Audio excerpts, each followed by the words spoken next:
இருதயம் நொறுங்குண்டவர்களை கர்த்தர் குணமாக்குகிறார், அவர்களுடைய காயங்களை கட்டுகிறார். நம்முடைய ஆண்டவர் பெரியவரும் மகா பலமுள்ளவருமாக இருக்கிறார், அவருடைய அறிவு அளவில்லாதது. கர்த்தர் சாந்த குணமுள்ளவர்களை உயர்த்துகிறார். கர்த்தரை துதியுடன் பாடி கொண்டாடுங்கள். நம்முடைய தேவனை சுரமண்டலத்தால் கீர்த்தனம் பண்ணுங்கள். ஜெபம் செய்வோம்.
கிருபையின் நலனை மாத்திரம் நாங்கள் காக்கப்படுகிறோம்.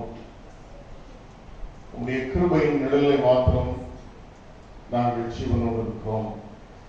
உம்முடைய கிருபையின் நிழலை மாத்திரம் ஆசீர்வாதங்களை பெற்றிருக்கிறோம்.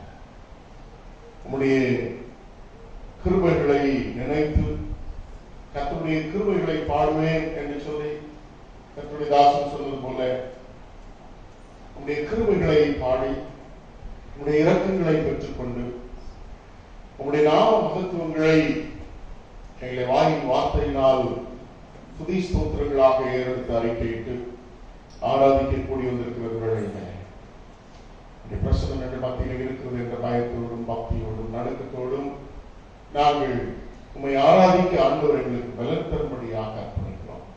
வந்திருக்கிற அனைவரையும் ஆசீர்வதியும் வந்து கொண்டிருக்கிறவரும் நேற்று எங்களோடு கூட இணைந்து உம்முடைய நாமத்தை மகிமைப்படுத்த ஆண்டவர் உதவி செய்யும்படியாக நாங்கள் அர்ப்பணிக்கிறோம். எங்களிலே பாவங்கள் உண்டு, குற்றங்கள் உண்டு, குறைகள் உண்டு, எல்லாவற்றையும் நீர் மன்னியும் என்று சொல்லி உம்முடைய கிருபை உள்ள கர்த்தரை எங்களை தாழ்த்தும். ஆராதனையின் ஒவ்வொரு பகுதியையும் கர்த்தர் பொறுப்பேற்றுக் கொள்ளும்.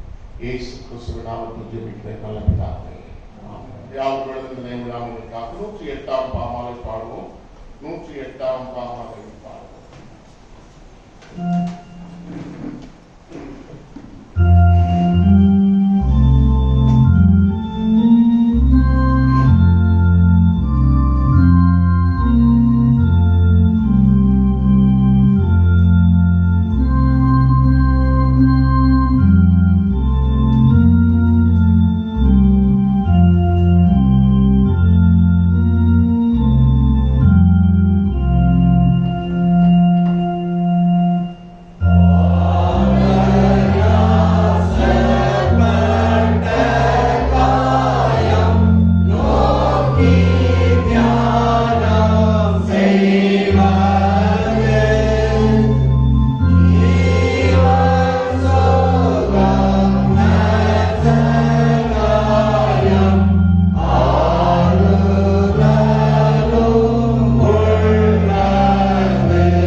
சங்கீதத்தை நாம் மாறி மாறி வாசிப்போம். Psalm 62.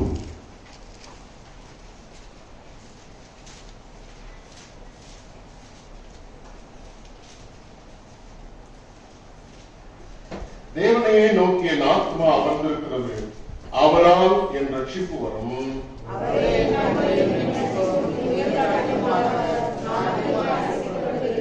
நீங்கள் எதுவரைக்கும் ஒரு மனுஷனுக்கு தீங்கு செய்ய வேண்டீர்கள், நீங்கள் அனைவரும் சந்தரிக்கப்படுவீர்கள். சாய்ந்த மதிலுக்கும் இடிந்த சுவருக்கும் ஒப்பாவீர்கள்.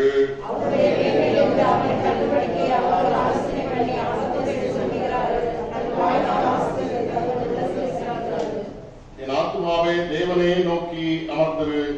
நான் நம்புகிறது அவராலே வரும்.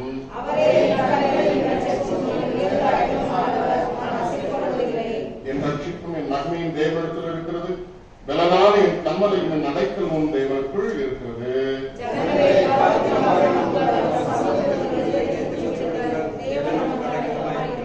கீழ்மக்கள் மாயையும் மேன்மக்கள் பொய்யுமாமே.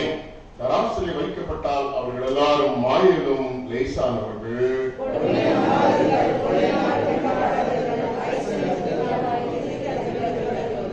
தேவன் ஒரு தரம் விளம்பினார், 2 தரம் கேட்டிருக்கிறேன். வல்லமை தேவனுடையது என்பதே.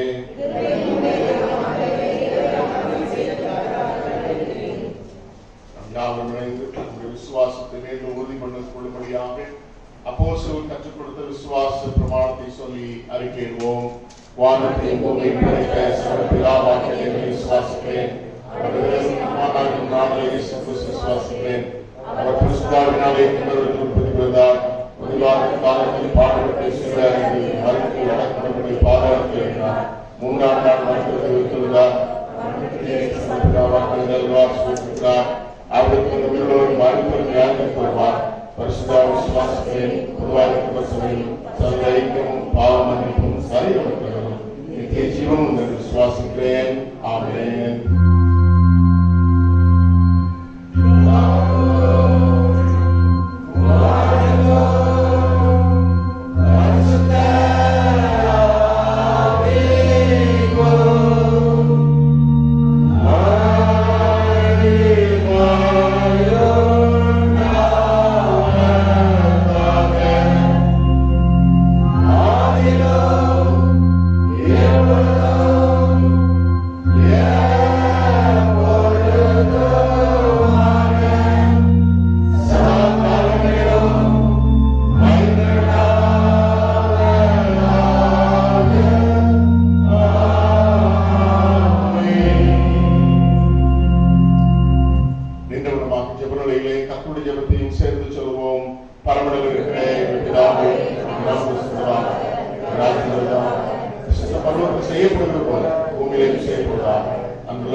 வாசிக்கும்படியாக தெரிந்து கொள்ளப்பட்ட வேத பாடம் அப்போஸ்தலனாகிய பவுல் பிலிப்பியருக்கு எழுதின நிருபம் 3ஆம் அதிகாரம் 1 முதல் 11 வசனங்கள் முடிய.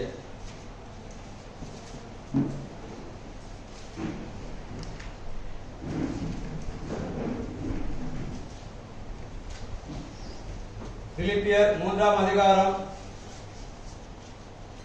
1ஆம் வசனம் முதல் 11 வசனங்கள் முடிய. மேலும் என் சகோதரரே, கர்த்தருக்குள் சந்தோஷப்படுங்கள். எழுதினவைகளையே எழுதுவது எனக்கு வருத்தமல்ல, அது உங்களுக்கு நலமாயிருக்கும். நாய்களுக்கு எச்சரிக்கையாயிருங்கள், பொல்லாத வேலையாட்களுக்கு எச்சரிக்கையாயிருங்கள், சுன்னத்துக்காரருக்கு எச்சரிக்கையாயிருங்கள்.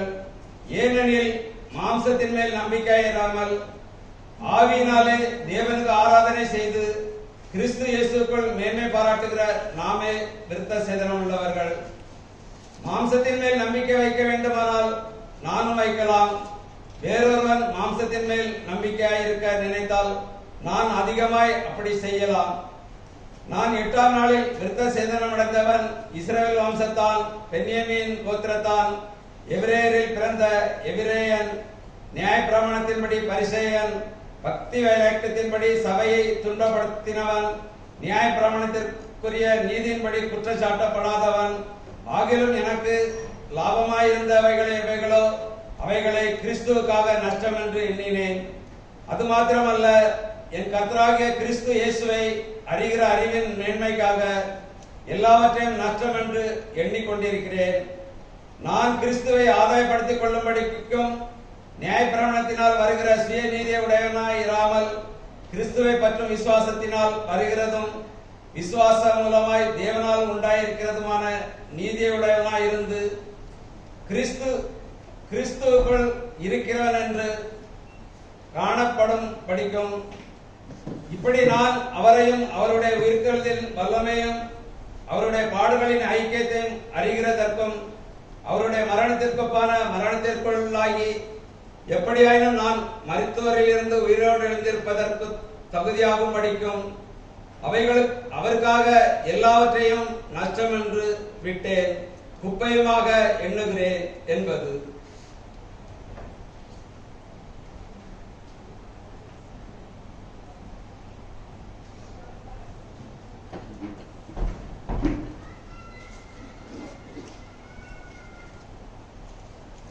Today's scripture reading is taken from Philippians chapter 3 verses 1 to 11. Philippians chapter 3 1.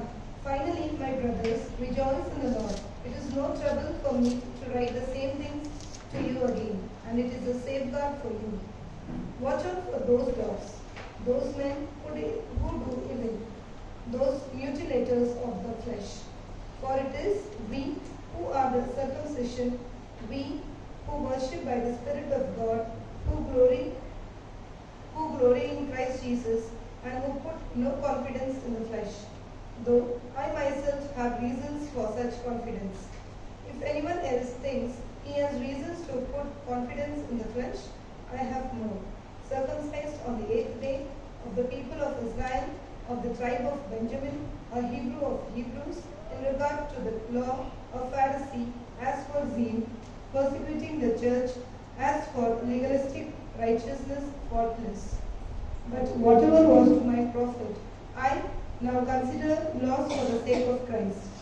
What is more, I consider everything a loss compared to the surpassing greatness of knowing Christ Jesus my Lord, for whose sake I have lost all things. I consider them rubbish, that I may gain Christ and be found in him, not having a righteousness of my own that comes from the law, but that which is through faith in Christ, the righteousness that comes from God and is by faith. I want to know Christ and the power of the resurrection and the fellowship of sharing in his sufferings, becoming like him in his death, and so somehow to attain to the resurrection from the dead. And here and the Bible. சிறுபடியில் வாசனம் சொல்றார்.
Sorry, some technical error, I think.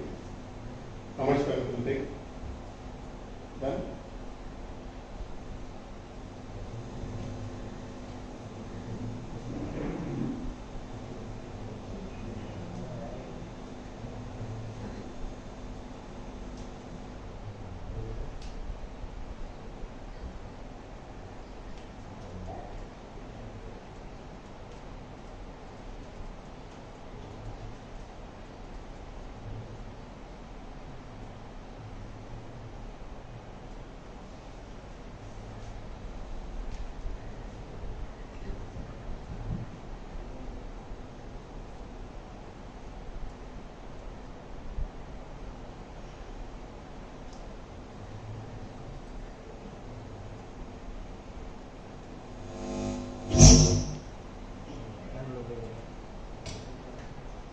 சரி and mother. Father and mother. To do what is right and just is more acceptable to the Lord than sacrifice. Proverbs chapter 21 verse 3. Thank you. Have a nice day. நீங்கள் இப்பொழுது உபவாசத்தோடும் அழுகையோடும் புலம்பலோடும் உங்கள் முழு இருதயத்தோடும் என்னிடத்தில் திரும்புங்கள் என்று கர்த்தர் சொல்கிறார். யோவேல் 2:12. Thank you. Psalms 34 verse 1. Thank you. Serve the Lord with fear and with trembling. Psalms 2:11. Amen. Thank you. If your enemies are hungry, give them something to eat. If your enemies are thirsty, give them something to drink. Proverbs 25:21.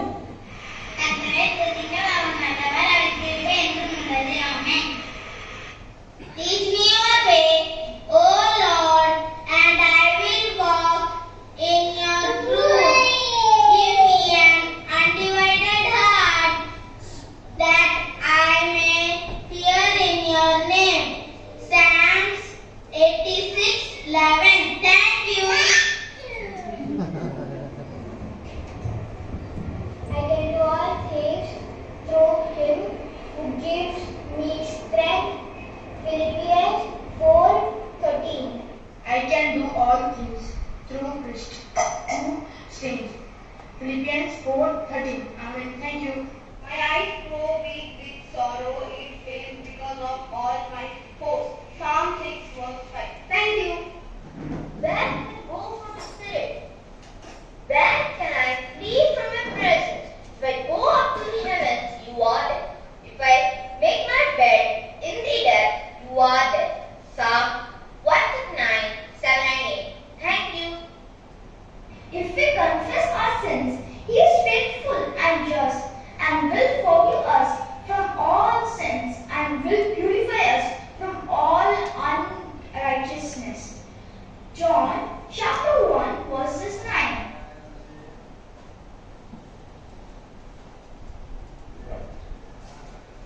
பிள்ளைகள் தேங்க்யூலாம் நிறைய சொல்றாங்க என்ன so along with the Bible verse I don't know where thank you is found anyway nice habit சரி இந்த காலவெளியில பிறந்த நாட்களை நாம் வாழ்த்து ஜெபிக்கும் முன்பாக ஒரு கஷ்டமான ஒரு செய்தி நமக்கு அறிமுகமாக ஏற்கனவே கிறிஸ்டோபர் கடந்த வாரத்தில் இறந்து போனது தெரியும். நம்முடைய ஆலயத்துக்கெல்லாம் வந்திருக்கிறார்கள். அநேகரோடு நல்ல அந்நியோகம் வைத்திருக்கிற கான்ஃபரன்ஸ் லெவலில் நிறைய மாற்றங்களை கொண்டு வர வேண்டும் என்று சொல்லி முயற்சித்த சகோதரன். அதே போல இன்றைக்கு நேற்று இரவில் மிஸ்டர் ரிச்சர்ட் எல்லாருக்கும் தெரியும், அநேகருக்கு தெரியும், நிறைய பேர் அவர்கிட்ட பைக்கெல்லாம் வாங்கியிருக்கீங்க. அந்த சகோதரன் நேற்று ஹார்ட் அட்டாக்ல 9 மணிக்கு மேசிவ் ஹார்ட் அட்டாக் நிறைய போனதாக இப்போதான் எனக்கு வந்ததுக்கு தான் தெரியும். மொபைல் இந்த மார்னிங் அதுக்கு ஏற்கனவே மெசேஜ் கொடுத்துருக்குறேன். நான் இந்த ஆலயத்துக்கு வரணுன்ற அவசரத்தை மொபைலை செக் பண்ண வந்ததுக்கப்புறம் தான் எனக்கு தெரியும். அதனால் இளம் வயது 43 வயது தான்.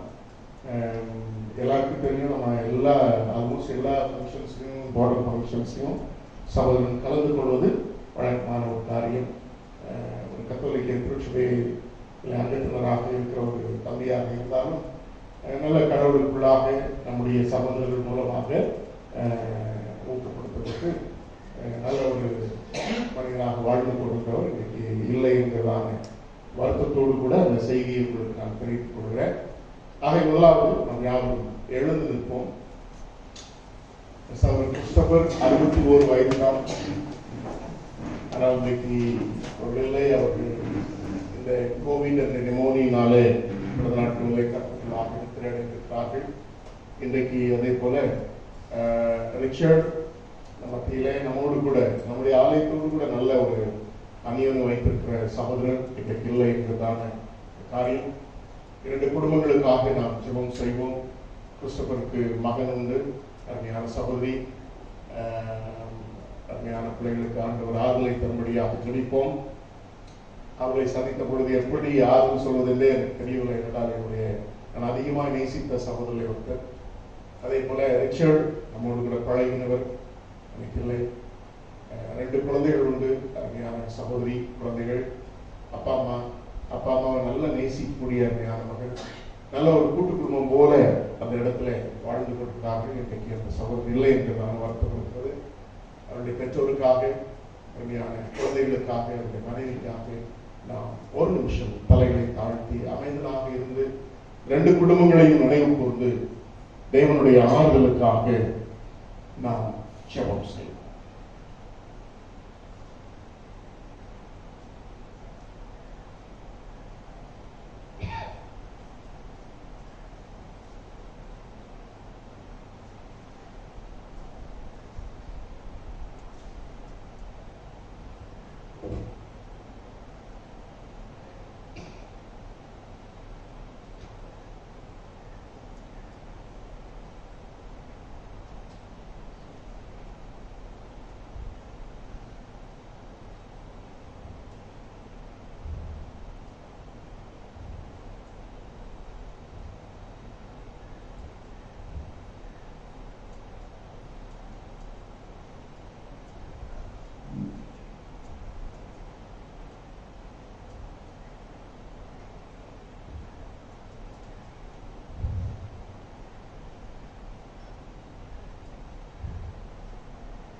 எங்களை நேசிக்கிற நல்ல பிதாவே,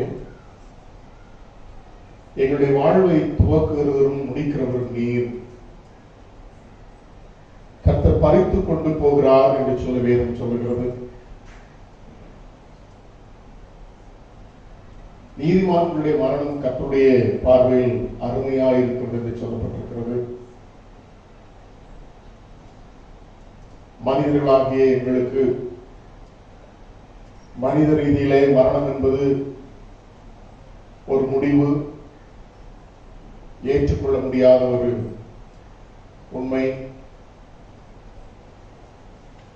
அந்த மரணத்தை சந்திக்கிற குடும்பங்கள் படுகிற வேதனைகளை ஆண்டவராகிய இயேசு கிறிஸ்துவானவர் அறிந்திருக்கிறீர். அன்றைக்கு லாசர் மரித்த பொழுது அவன் மரித்ததற்காக கர்த்தருடைய கண்களிலே கண்ணீர் வரவில்லை. ஆனால் மரித்ததை தாங்கிக் கொள்ள முடியாதபடி, அந்த இழப்பை தாங்கிக் கொள்ள முடியாதபடி அழுது கொண்டிருந்த ஸ்திரீகளையும் யூதர்களையும் கண்ட பொழுது மரணத்தின் அகோரத்தை, அந்த பிரிவின் வேதனையை கர்த்தர் அனுபவித்தீர். ஆகவே இயேசு கண்ணீர் விட்டார் என்று சொல்லி வேதம் சொல்லுகிறது. எங்களுடைய கண்களை கலங்க பண்ணுகிற ஒரு அனுபவம் அது. அதுவும் தங்களுக்குரிய உடையவர்களை இழக்க கொடுக்கும் பொழுது சுவாமி, அவர்களை பார்க்கும் பொழுதெல்லாம் எங்களுடைய கண்களும் கலங்கக்கூடிய அளவுக்கு அந்த துக்கத்தின் ஆழம் அவ்வளவு கொடூரமானது சுவாமி. ஆனாலும் அந்த மரணத்தையே நீர் ஜெயித்து எழுந்து எங்களுக்கு ஒரு நம்பிக்கையை கொடுத்திருக்கிறீர். ஆகவே மரணமே உன் கூரங்கே, பாதாளமே உன் ஜெயமெங்கே என்று சொல்லி நாங்கள் மரணத்தை சவால் விடுகிற அளவுக்கு, சேலஞ்ச் பண்ணுகிற அளவுக்கு எங்கள் ஆண்டவரும் ரட்சகருமாய் இயேசு கிறிஸ்துவானவர் அதை ஜெயித்து எங்களுக்கு பெரிய நித்திய ஜீவ வாழ்வின் நம்பிக்கையை கொடுத்திருக்கிறீர் என்பதை விசுவாசிக்கிறோம் சாமி. காலம் சென்ற சகோதரர் கிறிஸ்டபர், அவருடைய குடும்பத்திற்காக நாங்கள் ஜெபிக்கிறோம். சகோதரிக்காக ஜெபிக்கிறோம். மகன் ரோஷனுக்காக நாங்கள் ஜெபிக்கிறோம் சுவாமி. பிள்ளைகள் சகோதரன் இல்லை என்கிறதான ஒரு வெறுமையோடு கூட வாழ்ந்து கொண்டிருக்கிற வழியில நம்முடைய ஆறுதலை தாரும் என்று சொல்லி இந்த வழியில திருச்சபையாக நாங்கள் ஜெபிக்கிறோம். குர்லா மெத்தடிஸ்ட் திருச்சபையினுடைய பல பொறுப்புகளை ஏற்று வாலிபர்களை ஊக்கப்படுத்தி ஆண்டவருக்காக வைராக்கியம் பரட்டி அநேக மிஷனரி ஸ்தாபனங்களுக்கு ஒத்தாசையாக இருந்து மெத்தடிஸ்ட் திருச்சபையிலே அட்மினிஸ்ட்ரேஷன்லே அங்கம் வகித்து பங்கெடுத்து விதமாக ஆண்டவருக்கு என்று உழைத்த அருமையான மகன் இன்றைக்கு இல்லை. அது உங்களுடைய சித்தம். ஆனாலும் அதை புரிந்து கொண்டு பிள்ளைகள் தேவனுக்குள்ளாக ஆறுதல் அடைய நாங்கள் ஒப்புக் கொடுக்கிறோம். காலம் சென்ற ரிச்சர்டோருடைய மனைவிக்காகவும் 2 குழந்தைகளுக்காகவும் உடன்பிறப்புகளுக்காகவும் மாத்திரமல்ல, குறிப்பாக அவருடைய பெற்றோருக்காகவும் நாங்கள் ஜெபிக்கிறோம். சுவாமி, எதிர்பாராத ஒரு மரணம் ஆண்டவராமே அந்த குடும்பத்திற்கு எப்படி ஆறுதல் செய்ய வேண்டும் என்பது உமக்கு மாத்திரம் தெரியும்.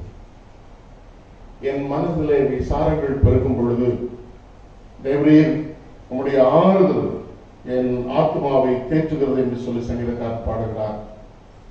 எங்களுடைய மனதிலே விசாரங்கள் பெருகும் பொழுது நீர் ஆறுதலை தருகிறீர், அதன் மூலமாக தேற்றுகிறீர் என்பதை வாக்கு பண்ணியிருக்கிறேன்.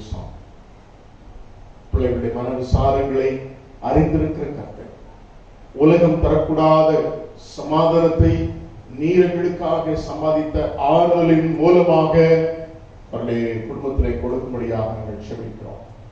நாங்கள் மனிதர்கள் சுவாமி எப்படி ஆறுதல் சொன்னாலும் ஆறுதல் அடைய முடியாத ஒரு நிலையை பார்க்கிறோம். ஆனால் தேவரீர் உங்களுடைய பரம ஆறுதலை பிள்ளைகள் 2 குடும்பங்களிலும் நீர் கொடுக்கும்படியாக நாங்கள் செபிக்கிறோம். அவர்களோடு பழகின அருமையான பிள்ளைகள் உண்டு, உறவு வைத்திருக்கிற அருமையான பிள்ளைகள் உண்டு.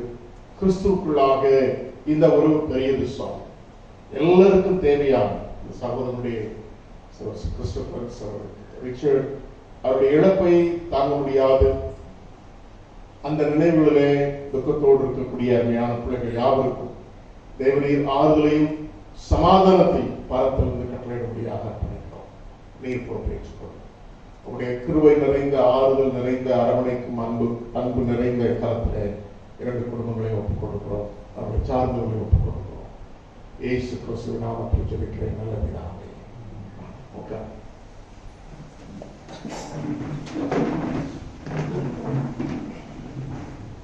பிறந்தநாள் வாழ்த்துக்கள். இந்த வாரத்திலே தங்களுடைய பிறந்த நாட்களை காண்கிறவர்கள் இன்றைக்கு 14ஆம் தேதி மிஸ்டர் ஜே லிவிங்ஸ்டன் ரிச்சி அவர்களும், 19ஆம் தேதி மிஸ்டர் ஜே ஜோயல் அவர்களும், அதே தேதியிலே மிஸ்ஸஸ் ஸ்டெல்லாபாய் ஜெயபால் அவர்களும் தங்களுடைய பிறந்த நாட்களை காண்கிறார்கள். பிறந்த நாட்களை காண்கிற அருமையான பிள்ளைகள் யாவரையும் ஆண்டவர் இயேசு கிறிஸ்துவின் நாமத்தினாலும் திருச்சபையின் சார்பாகவும் அன்புடன் வாழ்த்துகிறேன், ஆசீர்வதிக்கிறேன். கர்த்தரை ஆசீர்வதிப்பாராக. என்பதோடு கூட பிறந்த நாள் உண்டா இல்லை, ரைட், வந்திருந்தீங்கன்னா பிறந்த நாளை காண்கிற வந்திருந்தீங்கன்னா நீங்கள் எழுந்து நிற்குமாறு உங்களை நம்முடன் கேட்டுக்கொள்கிறேன். ஜெபம் செய்வோம். காலங்கள் உடையது, வேளைகள் உடையது, நாம் நிற்பதும் நிர்மூலமாகாதிருப்பதும் உடைய கிருபை என்று சொல்லி வேதம் சொல்லுகிறது. இன்றைக்கும் இந்த வாரத்திலும் தங்களுடைய பிறந்த நாட்களை காண்கிற இந்த தம்முடைய பிள்ளைகளுக்காக ஆண்டவரை ஸ்தோத்திரிக்கிறோம். நம்முடைய பிள்ளைகளாய் இந்த உலகத்தில் வாழ்வது எங்களுக்கு கிடைக்கின்ற பாக்கியம் சாமி. நம்முடைய பிள்ளைகளாய் நாங்கள் அங்கீகரிக்கப்பட்டிருப்பது ஆண்டவராய் இயேசு கிறிஸ்துவின் இரத்தத்தினாலே மாத்திரம். ஆண்டவரே, இந்த நாளிலே வாரத்தில் இந்த நாளில் பிறந்த நாளை காண்கிற பிள்ளைகளை உடைய கிருபைக்கு ஒப்புக் கொடுக்கிறோம். உங்களுடைய கிருபை அவர்களை ஆட்கொள்ள, உங்களுடைய இரக்கங்கள் அவர்களுக்கு கிடைக்க, உங்களுடைய அன்பை நாட்களில் அதிகமாய் புரிந்து கொள்ள, அவர்களுக்கு ஆண்டவர் ஆசீர்வாதமாக கொடுத்திருக்கிற புதிய வருஷத்திலே தேவ கிருபையிலும் அவருடைய அன்பிலும் அவருடைய அரவணைப்பிலும் கர்த்தர் எனக்கு உயர்ந்த அடைக்கலம், யாக்கோபின் தேவன் நமக்கு உயர்ந்த அடைக்கலம் என்று சொல்ல வேதம் சொல்லுகிறது. அந்த தேவன் தம்முடைய பிள்ளைகளுக்கு உயர்ந்த அடைக்கலமாக இருந்து தீர்க்காயுசையும் சுகத்தையும் பலத்தையும் இகபர நன்மைகளையும் ஆவிக்குரிய உலகத்தின் ஆசீர்வாதங்களை பெற்று கர்த்தருக்குள்ளாக ஜீவிக்கவும், கர்த்தருடைய நன்மைகளை கண்டடையவும், சந்தோஷமாய் ஜீவிக்கவும், சமாதானமாய் ஜீவிக்கவும், அனைவருக்கு சாட்சியாய் ஜீவிக்கத்தக்கதான ஆசீர்வாதங்களை பிள்ளைகள் மேல் பொழிந்தபடியாக பிறந்தநாளை காண்கிற யாவரையும் ஆண்டுடைய கிருபை உள்ள இறக்கங்கள் நிறைந்த கருத்தில் ஒப்புக் கொடுத்து வாழ்க்கை ஆசீர்வதிப்போம். இயேசு கிறிஸ்துவின் நாமத்தில் ஜெபிக்கிறேன் நல்ல பிதாவே. அறிவிப்புகள். வெள்ளிக்கிழமை நமக்கு லித்தானிய ஆராதனை உண்டு. ஆகவே அந்த லித்தானிய ஆராதனையிலே நீங்கள் யாவரும் கலந்து கொள்ளுமாறு அன்புடன் கேட்டுக்கொள்கிறேன். ஒரே ஒரு அஜெண்டா இருக்கு. எத்தனை பேர் கமிட்டி மெம்பர்ஸ் வந்திருக்கீங்க? How many are there committee members? 1 2 3 4 5 6 10. சரி வாங்க, எத்தனை கமிட்டி மெம்பர்ஸ்? ஒரு 5 நிமிஷம் தான் ஒரே ஒரு அஜெண்டா. அதை முடிச்சுட்டு நம்ம போயிடலாம். சரிதானே?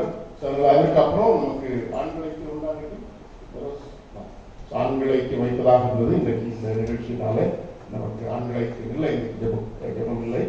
ஆகவே கமிட்டி அங்கத்தவர்கள் மாத்திரம் ஒரு 5 நிமிஷம் ஒரே ஒரு ஒன் அஜெண்டா, அதை மாத்திரம் முடிச்சுட்டு உங்களை நான் என்ன செய்யறேன் அனுப்பிடுறேன். ஆகவே வந்திருக்கிற கமிட்டி மெம்பருக்கு அவை ஆராதனைக்கு முன்பாக கூடுமாறு அன்புடன் கேட்டுக்கொள்கிறேன்.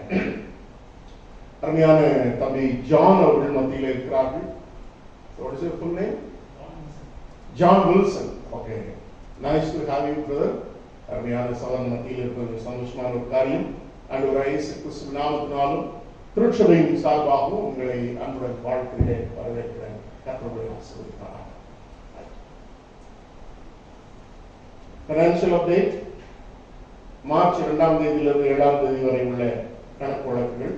பேக் ஆஃபரிங் 2410 ரூபாய், லெத்தனி ஜெபம் 860 ரூபாய், மொத்த வரவு 14,970 ரூபாய், செலவு 7,000 ரூபாய். பேங்க்ல டெபாசிட் ஆனது 7,970 ரூபாய், பில்டிங் ஃபண்ட் 400, மிஷனரி ஃபண்ட் 1,800. ஜெபம் செய்வோம். நல்ல ஏசு ரூம்ல உட்கார்ந்துருக்கிறோம். அதனால கொஞ்சம் நம்ம எழுந்திருச்சு ஜெபம் பண்ணலாமா ஆண்டவருடைய சன்னிதானத்துல? கொஞ்சம் பக்கத்துல பாருங்க, யார் வந்திருக்காங்க பாருங்க. புதுசாக யாரும் வந்திருக்காங்களா? ரொம்ப நாள் கழிச்சு யாரும் வந்திருக்காங்களான்னு பாருங்க. யாராவது சகோதரி வந்திருக்கீங்க, உங்களை ஆண்டவராகிய இயேசு கிறிஸ்து நாமத்தினாலே நான் வாழ்த்துகிறேன், ஆசீர்வதிக்கிறேன். யாராவது வந்திருக்காங்களான்னு பாருங்க பக்கத்துல. சொந்தக்காரங்களோடு உட்கார்ந்தா யாருக்கு தெரியும் புதுசா வந்தவங்கள? என்ன சரி, பார்த்தீங்களா? நல்லா இருக்கீங்களான்னு கேளுங்க, சோமா இருக்கீங்களான்னு கேளுங்க, சந்தோஷமா கேளுங்க, சிரிச்சுட்டே கேளுங்க. என்ன இருக்குல்ல, சந்தோஷமா இருக்கீங்களா? கிளாஸ் கேட்டீங்களா? அவர் சந்தோஷமா இருக்காரா? ஒரு சந்தோஷம். இப்போ ஒருத்தருக்காக கரங்களை நீங்க கோர்த்து கொள்ளலாம், ஒன்னும் பிரச்சனை இல்லை. கொரோனால வராது, எல்லாம் சானிடைஸ் பண்ணிட்டு தான் உள்ள வந்துடும். சரியா? சரி. இல்ல எனக்கு ரொம்ப பயமா இருக்கியா, கையெல்லாம் பிடிக்கல, சோசியல் டிஸ்டன்ஸ் பண்ணிடுவோம் அப்படின்னா நீங்க கரப்பிடிக்க வேண்டாம். இல்லைன்னா 10 கரங்களை பிடித்துக் கொண்டு அவங்களுடைய சன்னிதானத்துல சற்று நேரம் முகத்துல செலவழிக்க வேண்டும். சரிங்களா? ஜெபம் பண்ணலாமா? முதலாவது கரம் கோர்த்திருக்கிற அருமையான கர்த்தருடைய பிள்ளைகளுக்காக நாம் ஜெபம் செய்வோம். நான் சொல்லுகிற ஜெப குறிப்புகளுக்காக நீங்கள் தொடர்ந்து ஜெபித்துக் கொண்டிருக்குமாறு அன்புடன் கேட்டுக்கொள்கிறேன். நான் ஜெப குறிப்புகளை சொல்லி முடிப்பதற்காக காத்திருக்க வேண்டாம், நீங்கள் ஜெபிக்கலாம். You can just continue praying. No need of waiting for me to complete the prayer, giving the prayer request. You just keep on praying as I give the prayer requests. ஆகவே நீங்கள் ஜெபித்துக் கொண்டே இருப்பார்கள் கேட்டுக்கொள்கிறேன். முதலாவது, இந்த கர்த்தருடைய நாளிலே நாம் ஜீவனோடும் சுகத்தோடும் தெய்வ கிருபைகளோடும் அவருடைய பிரசன்னத்தில் வரும் பாக்கியத்தை நமக்கு ஆண்டவர் கொடுத்திருக்கிறார். அதற்காக ஆண்டவரை ஸ்தோத்திரிப்போம். ஆண்டவராய் இயேசு கிறிஸ்துவின் இரத்தத்தினாலே மீட்டெடுத்து அவருடைய பிள்ளையாக என் சகோதரனையும் சகோதரியையும் நான் கைகோர்த்திருக்கிறேன். என் சகோதரியும் சகோதரியும் நான் பார்த்து பழகி முகம் பார்த்து அன்பு வைத்திருக்கிற என் சகோதரனையும் சகோதரியையும் ஆண்டவராய் இயேசு கிறிஸ்துவானவர் ரட்சித்து நம்முடைய ஆலயத்தில் நமக்கு அங்கத்தினராக ஆண்டவர் கொடுத்திருக்கிறார். அதுக்காக ஆண்டவரை ஸ்தோத்திரித்து இந்த காலவெளியில அவர்களுக்காகவும் ஆண்டவருக்கு நாம் நன்றி சொல்லவும். நீங்க என்னவெல்லாம் ஜெபிக்கணும்னு சொல்லி இந்த காலவெளியில ஜெப விண்ணப்பங்களோடும் எதிர்பார்ப்புகளோடும் ஏக்கங்களோடும் மனவிசாரங்களோடும் பாரத்தோடு வந்திருப்பீர்கள்.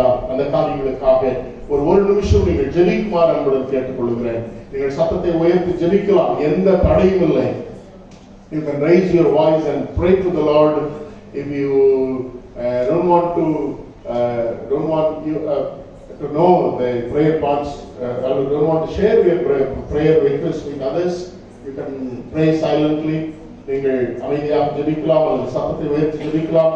That is up to you. நீங்கள் எப்படி ஜெபிக்க வேண்டுமோ ஜெபிக்கலாம். ஆனால் உங்களுடைய சத்தத்தை அவரால் மாத்திரம் கேட்க முடியும். ஏனென்றால் ஜெபத்தை கேட்கிறவர் என்று சொல்ல வேதம் சொல்லுகிறது. ஜெபத்தை கேட்கிறவரை மாம்சமான யாரும் இடத்தில் வருவார்கள். அவர் ஜெபத்தை கேட்கிறவர் ஆனபடியினால் அவர் ஜெபத்தை கேட்டபடியால் நம்முடைய விண்ணப்பங்களுக்கு அவருடைய கண்கள் திறந்தவர்களும் செவிகள் கவனித்தவர்களும் இருந்தபடியால் இந்த ஆலயத்தில் நாம் வருகிறோம், வந்து கொண்டிருக்கிறோம்.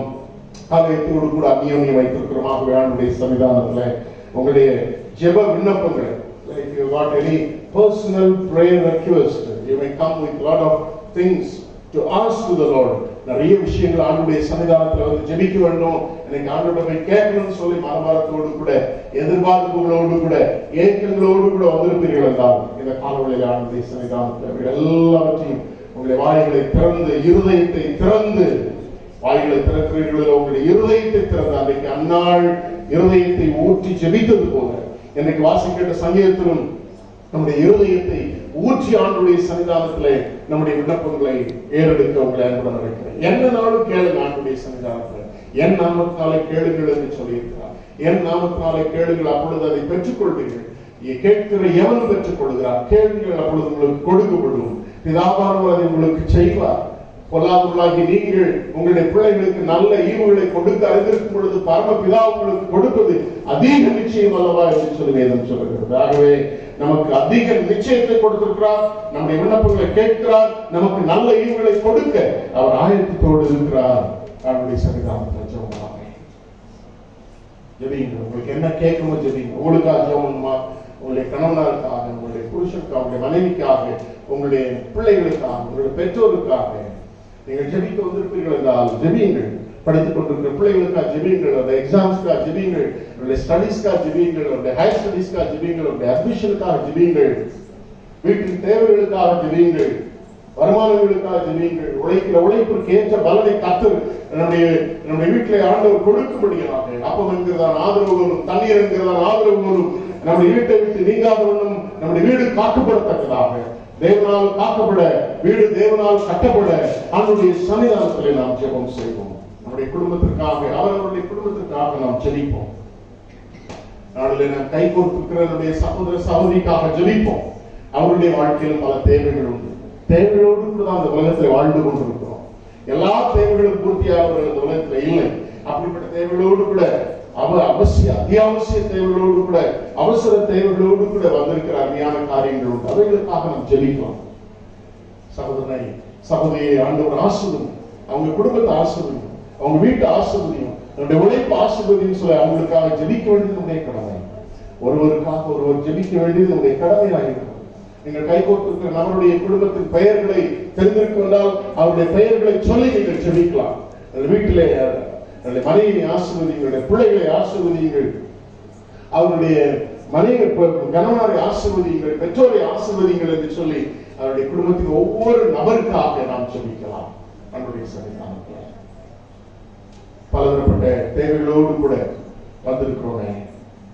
தேவைகளை சந்திக்கிறவர், நமக்கு போதுமான ஒருவர். நம்முடைய திருச்சபையின் குடும்பங்களை நினைவு கூர்ந்து கொள்வோம். ஆவியானவர் யாரையாவது குறித்து ஜெபிக்க உங்களுக்கு மனதில் ஏவாரானால் அவளுக்காக இந்த வேளையில ஜெபிக்க உங்களை அன்புடன் அழைக்கிறேன். நம்முடைய ஆலயத்தில் ஏதாவது ஒரு குடும்பத்தை குறித்து ஆவியானவர் உங்களுக்கு ஏவுதலை கொடுக்கலாம். இந்த குடும்பத்துக்காக ஜெபி என்று சொல்லி நினைவுபடுத்துவார் என்றால் அந்த குடும்பத்தை உங்களுடைய கண்களுக்கு முன்பாக கொண்டு வந்து அந்த குடும்பத்துக்காக அவர்களுக்கு ஆலயத்தில் வராமல் இருக்கலாம். பல காரணங்களினால இன்றைக்கு இருக்கக்கூடிய லாக்டவுன் நார்ம்ஸ்ல வர முடியாமல் இருக்கலாம், வயோதிபத்தில் இருக்கலாம், சிறுபிள்ளைகளாக இருக்கலாம், பல காரணங்களினால வர இயலாமல் இருக்கக்கூடிய குடும்பங்கள் இருக்கலாம். அப்படி யாராவது அவர்களை எங்கே இருக்கிற குடும்பங்களாக இருக்கலாம். யாரையாவது எந்த குடும்பத்தையாவது கர்த்தர் நினைவுபடுத்துவார்கள் அவர்களுக்காக நீங்கள் ஜெபிக்குமாறு அன்புடன் கேட்டுக் கொள்கிறேன். பலகீனத்தோடு, சரீர பலகீனத்தோடு, சோர்வோடு, குறிப்பாக வயோதிபத்தின் பலகீனத்தினாலே வாழ்ந்து கொண்டிருக்கிற பிள்ளைகளுக்காக ஜெபிப்போம். நம்முடைய ஆலயத்தில் பெரியவர்கள் அநேகர் உண்டு. வயோதிபத்தின் பலகீனங்களிலே டயபெட்டிக்ஸ், ஆர்த்ரைட்டிஸ் போன்றதான பலகீனங்கள், ஹைப்பர் டென்ஷன்ஸ் போன்றதான பலகீனங்கள், இன்னும் மற்ற ஆர்த்தோ சம்பந்தப்பட்ட பலகீனங்கள், நர்வ் சம்பந்தப்பட்ட பலகீனங்கள், இப்படி பல பலகீனங்களிலே சோர்வோடு இருக்கக்கூடிய பிள்ளைகளுக்கு ஆண்டவர் பலன் தரும்படியாக. Those are all not diseases. Diabetes is not a disease. அது ஒரு வியாதி அல்ல, அது ஒரு பலகீனம். It's a weakness. அந்த பலகீனங்களிலே தேவனுடைய பலன் பரிபூர்ணமாய் விளங்கத்தக்கதாக நாம் ஜெபம் செய்வோம். இந்த லாக்டவுன்னாலே பலருக்கு வேலை இல்லாமல் இருக்கிறது. வேலை இழந்த அருமையான பிள்ளைகளுக்காக ஜெபிப்போம். வேலை இருந்தும் சம்பாத்தியம் இல்லாமல் இருக்கக்கூடிய பிள்ளைகள் உண்டு, அவர்களுக்காக நாம் ஜெபிப்போம். தாமஸ் அவர்களுக்காக நாம் ஜெபித்து வருகிறோம். கர்த்தர் அவர்களுக்கு நல்ல சுகத்தை கொடுத்து அவர்கள் வீட்டில் வரும்படியா டிஸ்சார்ஜ் ஆகும்படியான பாக்கியம் தந்திருக்கிறார். அதற்காக ஆண்டவரை ஸ்தோத்தரித்து இன்னும் அந்த கால்களிலே புண்கள் எல்லாம் மாற, பலகீனங்கள் நீங்க ஆண்டுடைய சன்னிதானத்திலே ஜெபம் செய்வோம். இப்படி சரியான வருமானம் இல்லாத பிள்ளைகள், பாதி சம்பளம் மாத்திரம் கிடைக்கக்கூடிய காரியங்கள், பிசினஸ்ல தோல்வி, பல விதமான பின்னடைவுகள், தொழில்துறை முடங்கி இருக்கிறது, சிறு தொழில்கள் இந்த அரசாங்கம் வந்ததிலிருந்து அதிகமாக சிறு தொழில்கள் அதிகமாய் முடங்கி இருக்கிற நிலைமையை பார்க்கிறோம். எல்லாம் மாறி போகத்தக்கதாக நாம் ஜெபம் செய்வோம். எல்லா குடும்பங்களுக்காக நாம் ஜெபம் செய்வோம். எத்தனை குடும்பங்களுக்காக உங்களால் ஜெபிக்க முடிகிறதோ அத்தனை குடும்பங்களுக்காக நீங்கள் ஜெபியுங்கள். கர்த்தர் பெரிய காரியங்களை செய்வார். அந்தந்த குடும்பங்களில் கர்த்தர் பெரிய காரியங்களை செய்வார் என்பதற்கு சந்தேகம் இல்லை.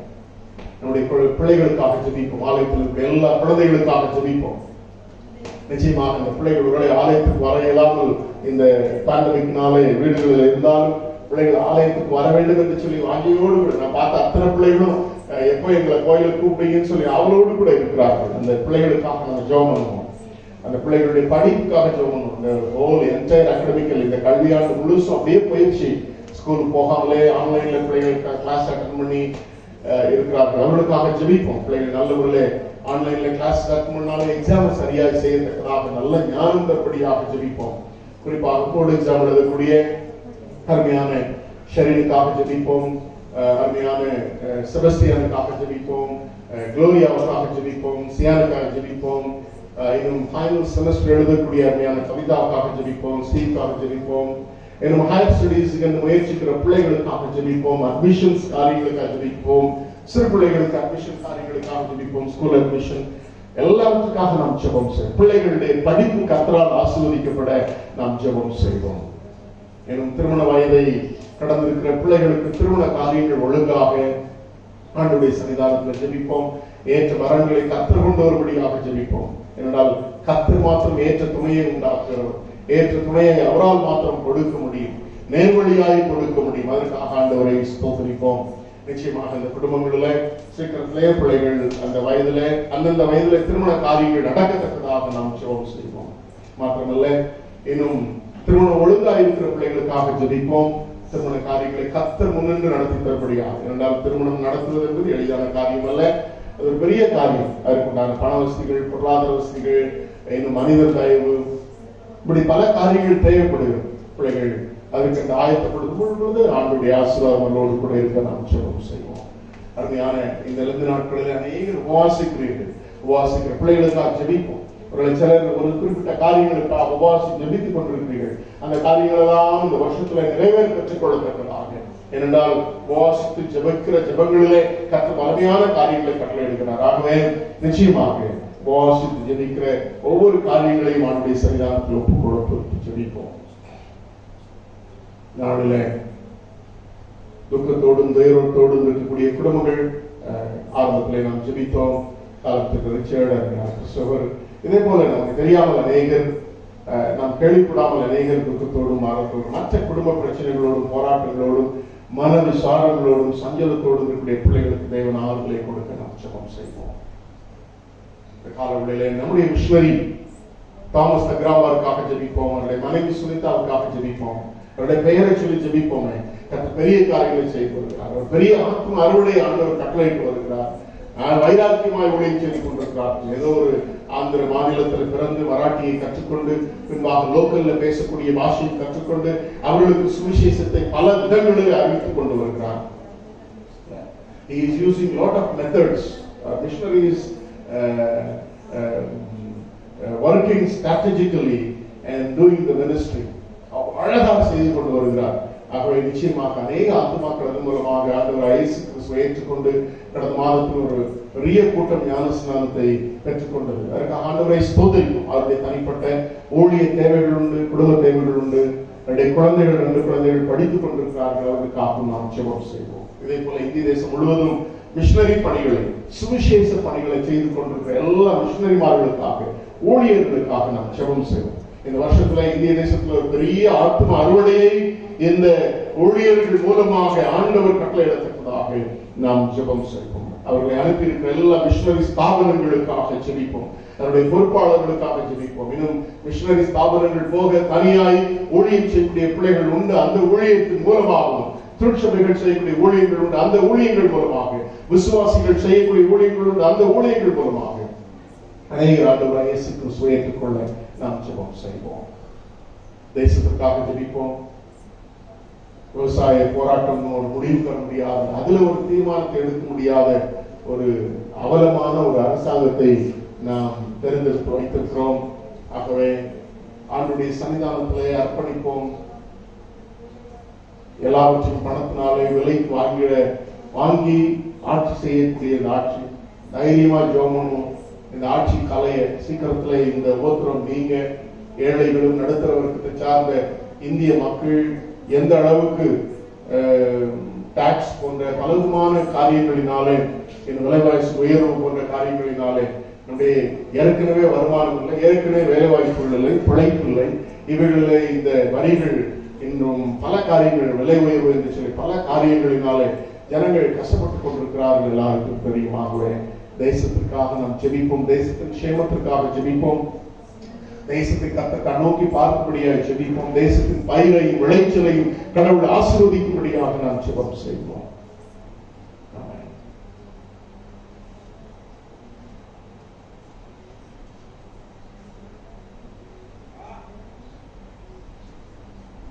சுவாமி நல்லவர்.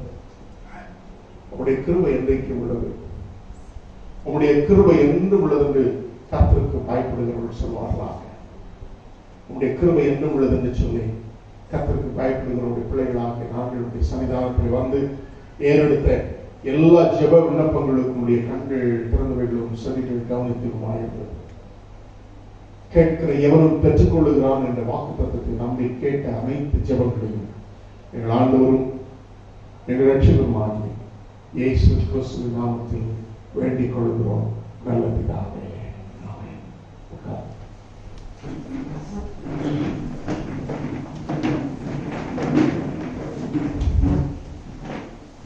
ஆண்டவராகிய இயேசு கிறிஸ்துவின் நாமத்தினாலே உங்கள் அனைவருக்கும் என்னுடைய அன்பான வாழ்த்துக்களையும் வணக்கத்தை தெரிவித்துக் கொள்கிறேன். கர்த்தருடைய ஆசீர்வதிப்பாராக.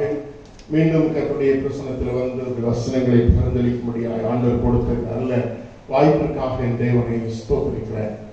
இந்த காலவெளியில் ஒரு சந்தோஷமா இருக்கீங்களா அப்படின்னு எனக்கு கேட்கிற அளவுக்கு சில துக்ககரமான செய்திகளை கேட்டதுனால அநேக மனவிசாரத்தோடு வந்திருக்கலாம்.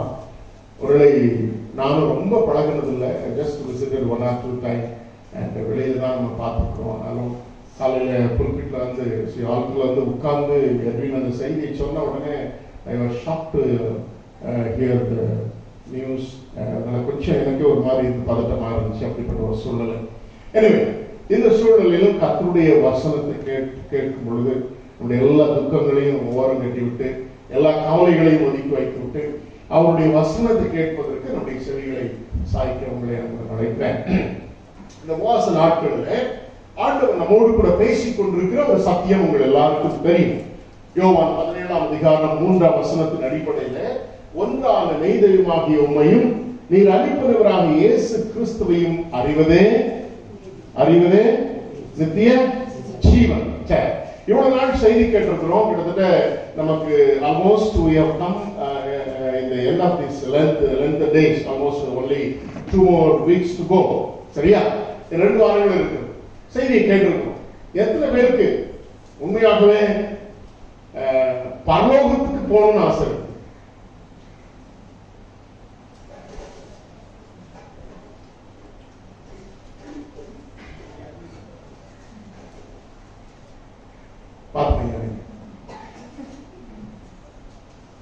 உங்க ஆத்துக்காரருக்கு பரவத்துக்கு போகண்டா போலியே.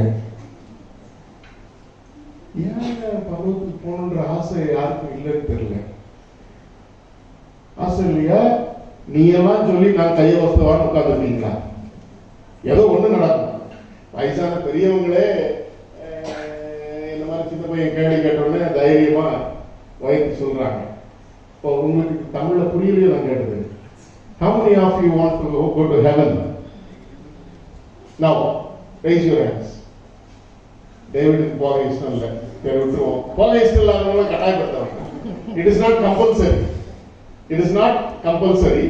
அதனால ஏசாமி கட்டாயப்படுத்த மாட்டாங்க, கவலைப்படாங்க, வேண்டாம் விட்டுரு. அவருக்கு நரகத்துக்கு போகணும் தான் ரொம்ப ஆசை போல.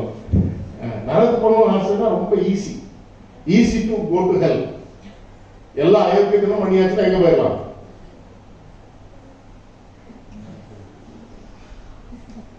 ரொம்ப பரிசுத்தவான்கள் போல பாக்குறீங்க. எல்லா அயோக்கியத்திலும் பண்ணியாச்சுன்னா எங்க போயிடலாம்? எங்க போயிடலாம்? ஈஸியா இருக்கு இல்ல? சாப்பிட்டா என்ன அழகா வழியை திறந்து வச்சுட்டா பாத்தீங்களா? ஐயா உனக்கு வழியை என்ன ஈஸியா அமைத்துட்டார் அப்படின்னு சொல்லிட்டு அழகா வழியை திறந்து வச்சிருக்கிறான். நம்முடைய இருதய கடினம் இருக்குது, அதை போல கொடூரமான ஒரு விஷயம் உலகத்துல ஒண்ணுமே இல்லை. அது கிறிஸ்தவர்களுக்கு இருக்கக்கூடிய இருதய கடினம் இருக்கு, அதை விட கொடூரமான ஒரு விஷயம் உலகத்துல இல்லை. ஏன் உங்களுக்கு எனக்கு மாத்திரம் இல்ல, சீசர்களுக்கே இருந்தது. இயேசுவானவர் உயிர் தெழுந்த பிற்பாக அவர்களை கண்டிக்கிறார். எதுக்காக கண்டிக்கிறார் தெரியுமா? அவருடைய இருதய கடினத்தை குறித்து அவர் கண்டிக்கிறதை பார்க்கிறோம். அதனால ஐ திங்க் பரலோகத்துக்கு போக வேண்டாம் இருக்கிறவங்க இந்த செய்தியை கேட்காதீங்க. It is not for you. என்ன David? This message and sermon is not for you like you people, right? அது உங்களுக்கு இல்லை. இது யாருக்கெல்லாம் பரலோகத்துக்கு போகணும்னு நினைக்கிறீங்களோ அவங்களுக்கு மட்டும்தான் இந்த செய்தி. அவங்க மட்டும் கேளுங்க, மற்றவங்க காதாடிச்சுக்கலாம். வேணா மொபைல்ல ஷெவுட் மிஷின் ஒன்று போடுவீங்களா? எல்லாரும் வழக்கத்துல அந்த மிஷினை போட்டு பாத்துக்கலாம். Right right. சோ அப்ப பரலோகத்துக்கு போறதுக்கான, நரகத்துக்கு போவதற்கான வழியை எப்படி பிசாசனை எளிமையா வச்சிருக்கிறானோ, அதே மாதிரி இயேசுவானவரும் பரலோகத்திற்கு போவதற்கான வழியையும் மாற்றத்தையும் எளிமையாக்கி இருக்கிறார். இல்ல, even our Lord Jesus Christ made the way easy to go to heaven. ரொம்ப எளிமையான ஒரு வசனம் சொல்லுகிறது, இடுக்கமான வழி விசாலம். உண்மைதான். அந்த இடுக்கமான வழின்னு சொன்னதுக்கு காரணமே நம்முடைய இருதயம் தான், வேற ஒன்றும் இல்லை. நம்முடைய பாவங்கள் தான் காரணமோடைய, மற்றபடி ஆண்டவர் பரலோகத்திற்கு போற வழியை இடுக்கமான வழின்னு சொல்றதுக்கு காரணம் தான். நிறைய பேருக்கு அந்த வசனம் என்னன்னே புரியல. சரிதானா? அதனாலதான் நிறைய பேர் வரல எங்க பரலோகத்துக்கு. அதனாலதான் நிறைய பேருக்கு போகணும்னு ஆசை இல்லை. நிறைய பேர் ஏன் உயர்த்தாம இருந்தீங்கன்னா, நான் பரலோகத்துக்கு போகணும் இல்லையான்ற சந்தேகத்துல உயர்த்தாம இருந்தீங்க. அதனால அதுக்காக வருத்தப்படவா சந்தோஷப்படவான்னு தெரியல. எனிவே, பட் ஆனா அந்த செய்தியை கேட்டாவது பரலோகத்துக்கு வரதுக்கு ரெடியா இருக்காங்க. சந்தேகம், உங்க சந்தேகத்தெல்லாம் நீக்கணுங்கிறதுக்காக தான் இந்த செய்தியை ஆவியானவர் நாட்களே கொடுத்திருக்கிறார். சரியா? சரி. சோ அப்ப கடவுள் நமக்கு பரலோகத்துக்கு போவதற்கான வழியை எளிமையாக்கி இருக்கிறார். நிறைய பேருக்கு அந்த சத்தியமே புரியல. நமக்கு சில வசனங்களை பிடிச்சு வச்சுக்கிட்டு அதனுடைய ஆழமான சத்தியத்தினுடைய ஆழத்தை புரியாமல் என்ன செய்யறோம்? சந்தேகம். நான் பரலோகத்துக்கு போவேனா போக மாட்டேன், பரலோகத்துக்கு போவேனா போக மாட்டேன். அந்த சந்தேகம் இருக்கிறவங்க ஏதோ ஒரு பாவத்துல இன்னும் இருக்கீங்கன்னு அர்த்தம். You are caught up by some sin, some particular sin. சரியா? அதனால நமக்கு ஒரு சந்தேகம் வந்துகிட்டே இருக்குது. பட் ஈவன் தென் ஆண்டவர் அப்படிப்பட்டவர்களுக்கும் ஆண்டவர் வழியை எளிமையாக்கி இருக்கிறார். வழியை ஈஸியாக்கி இருக்கிறாரு. ஆனா அதுல போறது கடினம் என்கிறதை உணர்த்துவதற்காக நம்முடைய மனக்கல் கடினத்தின் நிமித்தம்தான் பரலோகத்துக்கு போகிற வழி எப்படி இருக்குது? சுருக்கமானது, நெருக்கமானது அப்படின்னு சொல்லி என்ன செய்திருக்கிறார்? சொல்லி இருக்கிறார். ஆனா பாவத்து அல்லது நரகத்துக்கு போற வழி விசாலமானு சொல்லி இருக்கிறார். ஏன்? எதனுடைய அடிப்படையில? வழி சின்ன பெருசுன்றதுனால அல்ல, நம்முடைய இருதயத்தின் அடிப்படையில தான் அந்த வசனம் அப்படி சொல்லி இருக்கிறது. அதை நீங்க முதல்ல நல்லா புரிஞ்சுக்காங்க. அதனாலதான் ஈஸியா நரகத்தின் பாதையில போய் கொண்டிருக்கிறவர்களாலே, ஆனா இந்த இடத்துல வர்றதுக்கு கடினமா இருக்கிறதுக்கு காரணம் என்னன்னு சொல்லி பாத்தீங்கன்னா, கடினம் இல்ல, நம்முடைய மன கடினம் தான், வேற ஒண்ணும் கிடையாது. சரியா? அதை நீங்க நல்லா புரிஞ்சுக்கிட்டீங்கன்னா எந்த அளவுக்கு பரலோகத்துக்கு செல்வது ஈஸியான காரியம் புரிஞ்சுக்கிறீங்க. சரியா? சரி, அந்த வசனத்துக்கு நான் விளக்கம் கொடுத்தாச்சு. இப்ப இந்த வசனத்தை நாம் புரிந்து கேட்டுக்கொண்டிருக்கிறோம். என்ன கேட்டுக்கொண்டிருக்கிறோம்? ஒன்றான மெய்தெய்வமாகிய மெய்நீர் அனுப்பினாராக இயேசு கிறிஸ்து அறிவதே நித்திய ஜீவன். இல்ல, knowing our Lord and the only one God who is the Father is eternal life. நித்திய ஜீவன் அதுதான். சோ அந்த அறிவை எப்படி பெற்றுக்கொள்வது? அதுக்கு ஒரு பெரிய படிப்பு வேணுமா? பைபிள் காலேஜ் போகணுமா? வேதபாட வகுப்புகளுக்கு போகணுமா? அல்லது பெரிய பெரிய அறிவை பெற்றுக்கொள்ளணுமா? ஐக்கியம் நிறைய வேணுமா? The philosophy of God related thing is too high to understand. கடவுள் தத்துவங்கள், கடவுளுக்கு அடுத்த தத்துவங்கள் எல்லாம் நம்முடைய மூளைக்கு புரியவே புரியாது. வேற ஏதாவது ஸ்லாட்ல போடுங்க. It is disturbing me. இந்த சத்தம் வேற ஏதாவது ஸ்லாட்ல போட முடியுமா? ரொம்ப டிஸ்டர்பன்ஸா இருக்குமா? It is disturbing my concentration.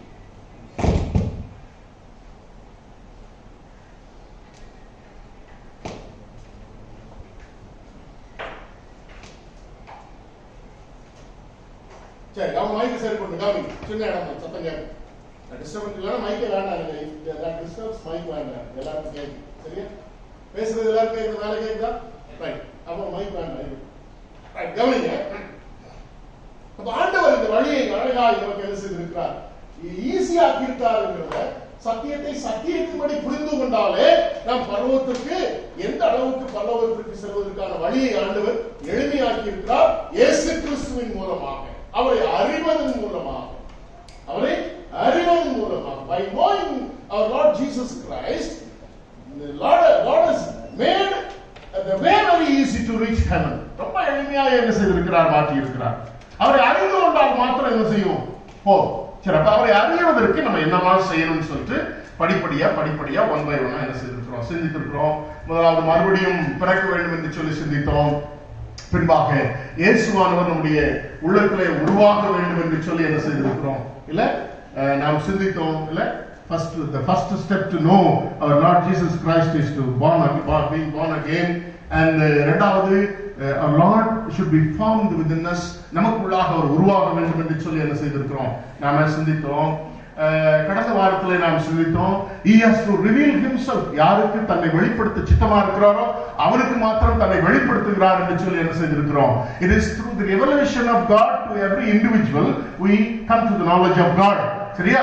அப்ப நம்ம ஆண்டவர் நம்மை வெளிப்படுத்துகிறது மூலமாக இல்ல. கடந்த வாரத்தில் சகேயுடைய வாழ்க்கையை குறித்து சிந்தித்தோம். சகேயு அத்தனை பேர் கூட்டத்தில் அவரை பின்பற்றி சென்றவர்கள் உண்டு, சீஷர்கள் உண்டு, வேதபாரர்கள் உண்டு, பரிசேயர்கள் உண்டு, வேதத்தை நன்றாய் கற்று தேர்ந்தவர்கள் உண்டு, தீர்க்க தரிசன வசனங்களை கற்றவர்கள் உண்டு, மேசியாவை குறித்து தெளிவான நாலேஜ் உள்ள நிறைய சலைகளிப்பு சங்கத்தை சார்ந்தவர்கள் பின்பற்றி சென்றார்கள். சாதாரண ஆர்டினரி பீப்புள் வேர் ஃபாலோயிங். நிறைய சுகம் பெற்றவர்கள் உண்டு, அதிசயத்தை கண்டவர்கள் உண்டு, உபதேசத்தை கேட்டவர்கள் உண்டு. அத்தனை பேருக்கு வெளிப்படாத அந்த இயேசுவானவர் யாருக்கு வெளிப்பட்டிருக்கிறார்? சகைவுக்கு தன்னை வெளிப்படுத்தி இருக்கிறார். எப்படி வெளிப்படுத்தினார்? பேரை சொல்லி கூப்பிட்டிருக்கிறார். சகைவே இறங்கி நான் வீட்டில் வந்து என்ன செய்யணும்? தங்கணும், கொஞ்சம் இடம் கொடு. தங்க வந்த இடத்துல என்ன நடந்ததுன்னு சொல்லி உங்களுக்கு தெரியும். ஆண்டவர் சொன்னார், இந்த வீட்டிற்கு ரட்சிப்பு வந்தது என்று சொன்னார். Unless he reveals himself to an individual as Savior, we cannot know or get the knowledge of God. அவர் வந்து தன்னை ஒவ்வொரு தனிப்பட்ட மனுஷனுக்கும் ரட்சகராய், இயேசு கடவுள்னு சொல்லி உங்களுக்கு எனக்கு தெரியும். எங்க வச்சிருக்கிறோம்? அறிவுல வச்சிருக்கிறோம். எனக்கு அழகா பதில் சொன்னாங்க அலெக்சாண்டரியா. நமக்கு எல்லாரும் நம்ம எல்லாம் பெரிய பெரிய விசுவாசிகள் தான். நம்ம எல்லாம் யாரு? ஏன் ஒரு மாதிரி பாக்குறீங்க? நேரம் ஆயிடுச்சோ? அவங்க பார்வையிலே நீங்க நேரம் ஆயிட்டுன்னு சொல்றது தெரியுது. கொஞ்சம் ஜெபத்திற்கு நமக்கு நிறைய நேரம் செலவழிச்சதுனால தம்பி leave it.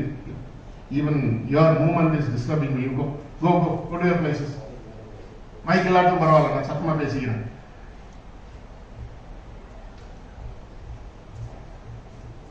சரி, கடந்த வெள்ளிக்கிழமை ஜெபத்திற்கு வந்தவர்களுக்கு தெரியும், எல்லாரும் விசுவாசி தான். இங்க இருக்கிற எல்லாரும் யாருன்னா விசுவாசி. ஆனா உண்மையான விசுவாசியான்றதுக்கு ஒரு சின்ன ஒரு செய்தி ஆண்டவர் கொடுத்தார். விசுவாசத்தை நம்ம எங்கெல்லாம் வச்சிருக்கிறோம் சொன்னேன். அழகா சொன்னாங்க. விசுவாசத்தை எங்க வச்சிருக்கிறோம்? இருதயத்துல வச்சிருக்கிறோம். வேற எங்க வச்சிருக்கிறோம் விசுவாசத்தை? இயேசு கடவுள்ன்ற விசுவாசத்தை என்ன செஞ்சிருக்கிறோம்? இருதயத்துல வச்சிருக்கிறோம். இயேசு கடவுள்ன்ற விசுவாசத்தை எங்க வச்சிருக்கிறோம்?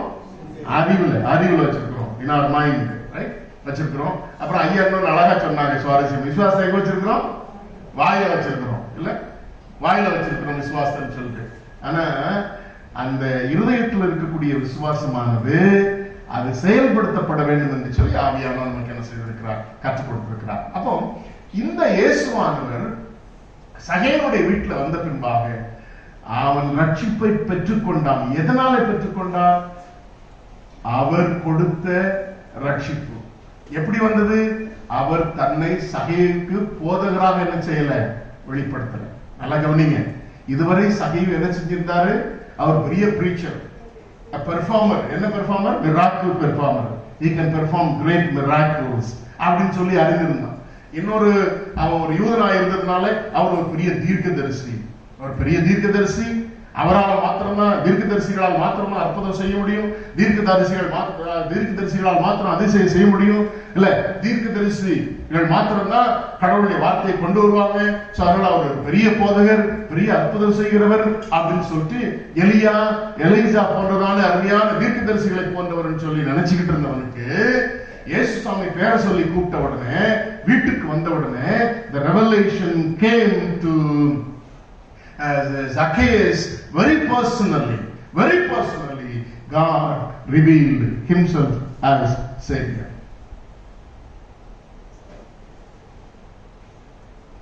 உடனே பாவத்தை அறிக்கையிடும். ரட்சகராய் அவரை கண்டதுனால மாத்திரம்தான் பாவத்தை அறிக்கையிடும்.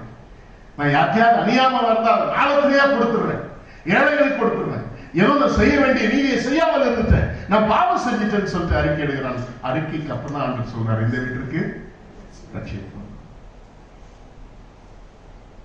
யாரோ சொன்னாங்க இயேசு நல்லவர்னு, ஏசாமி ஏற்றுக்கொண்டார். ஆண்டவர் சொன்னார் அவங்கள்ட்ட வந்து, சாயருக்கு சொன்னது போல அவர் தன்னை உங்களுக்கு வெளிப்படுத்தி இருக்கிறாரா? யோசித்து பாருங்கள். சரியா? ரைட். இன்னைக்கு நான் சொல்ல வந்த ஒரு அருமையான விஷயம் என்னன்னு சொல்லி பார்த்தீங்கன்னா, ஆண்டவரை அறிவதற்கு பவுல் செய்த ஒரு அருமையான விஷயம். எனக்கு ஆண்டவர் அருமையாய் அந்த செய்தியை தந்ததுனால உங்களோடு கூட சுருக்கமாக இந்த நாளின் செய்தியை பகிர்ந்தளிக்க. இதெல்லாம் இதுக்கு முன்னால நான் உங்களுக்கு சொல்லிக் கொடுத்த காரியங்களை இவ்வளவு நேரம் உங்களோடு கூட பகிர்ந்தளித்தேன். சரி, இப்போ இன்றைக்கு யாராவது வாசிக்க கேட்ட அருமையான பிலிப்பியர் 3ஆம் அதிகாரம் என்னோடு கூட திருப்பி வைத்துக் கொள்ளுங்கள். பிலிப்பியர் 3ஆம் அதிகாரம்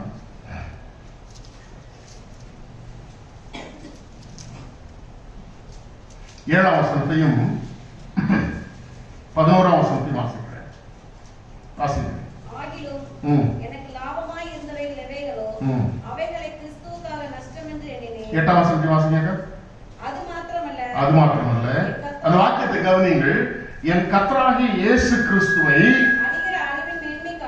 அறிகிற அறிவின் மேன்மைக்காக எல்லாவற்றையும் நஷ்டம் என்று எண்ணிக்கொண்டிருக்கிறேன். ஒருவேளை 10ஆம் வசனத்தையும் 11ஆம் வசனத்தையும் வருகிற நாட்களில் நாம் சிந்திக்கலாம். 7-8 ஆகிலும் எனக்கு லாபமாயிருந்தவைகள் அவைகளோ அவைகளை கிறிஸ்துவுக்காக நஷ்டம் என்று எண்ணினேன். அது மாத்திரமல்ல, என் கர்த்தராகிய கிறிஸ்து இயேசுவை அறிகிற அறிவின் மேன்மைக்காக எல்லாவற்றையும் நஷ்டம் என்று எண்ணிக்கொண்டிருக்கிறேன்.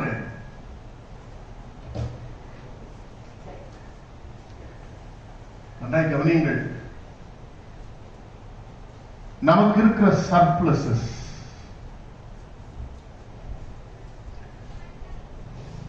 நமக்கு இருக்கிற உயர்ந்த தன்மைகள், நமக்கு இருக்கிற நாம் முன்னெடுத்து வைத்திருக்கிற முதன்மையானவைகள், the priorities which we give, கடவுளை அறிவதற்கு தடையாயிருக்கிறது. இந்த காலவெளியில நீங்கள் உணர்ந்து கொள்ள வேண்டும். The things which we give more important in our personal life is a stumbling block to know our Lord Jesus Christ. பெரிய டிராபேக் கிறிஸ்தவர்களிடத்தில் காணப்படக்கூடிய ஒரு பெரிய டிராபேக் என்னன்னு சொல்லி பார்த்தீங்கன்னா, அவருடைய விசுவாச வாழ்க்கையில, அவருடைய ரட்சிப்பின் வாழ்க்கையில, அவர்கள் தங்களை நித்திய ஜீவனுக்கு தங்களை ஆயத்தப்படுத்திக் கொண்டிருக்கிற வாழ்க்கையில ஒரு பெரிய தடையை என்னன்னு சொல்லி பார்த்தீங்கன்னா, உலகத்தின் காரியங்களுக்கு நாம் கொடுக்கிற முக்கியத்துவம். பவுலடியாரை போல எல்லாவற்றையும் உடையவன் இந்த உலகத்தில் யாருமே இல்லை. எல்லாவற்றோடு கூட வாழ்ந்தவர். அவர் சொல்றாரு, நாம மேன்மையாய் கருதுகிற பணம், நாம மேன்மையாய் கருதுகிற அந்தஸ்து, நாம மேன்மையாய் கருதுகிற ஈகோயிசம், இல்ல நிறைய பேருக்கு பிரச்சனையே ஈகோயிசம் தான். அப்படிதானே? என் ஈகோவை என்ன செஞ்சிட்டார்? அவரு தொட்டுட்டாரு. Yes, touched my ego. So அதனால நான் அவர் என்ன பண்றேன் பாருன்னு சொல்லி வருத்தி கட்டிட்டு நிக்கிறோம்ல. நாம மேன்மையாய் தோன்றுகிற படிப்பு, ஒரு எஜுகேஷன், நாம மேன்மையாய் தோன்றுகிற நம்முடைய அறிவு, the wisdom and knowledge, நாம் மேன்மையாய் தோன்றுகிற என் சம்பத்து, என்னுடைய வீடு, பொன், பொருள், எனக்கு இருக்கிறவைகள், நான் மேன்மையாய் கருதுகிற என்னுடைய குடும்பம், நான் மேன்மையாய் கருதுகிற என்னுடைய பிள்ளைகள், நான் மேன்மையாய் கருதுகிற எதுவும்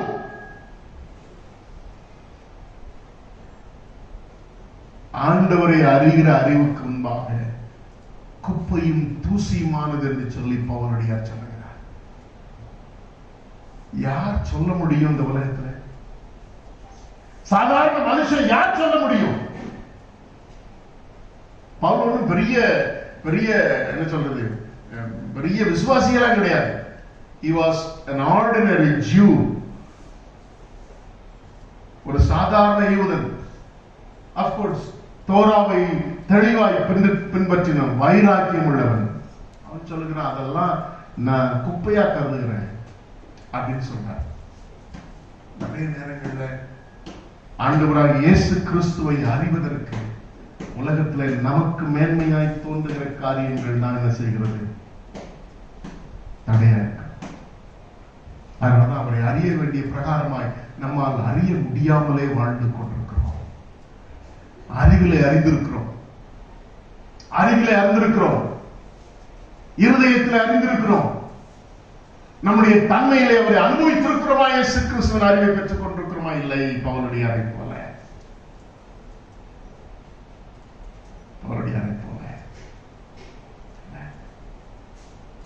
எல்லாத்தையும் நான் இழக்க ரெடியா இருக்கேன்.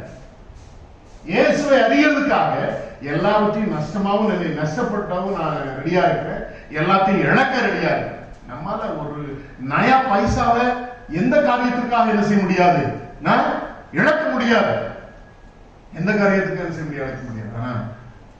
நல்லா கவனிங்க, யார் இயேசு கிறிஸ்துவை அறிகிற அறிவுக்கு நஷ்டப்பட ஆயத்தமா இருக்கிறாங்களோ,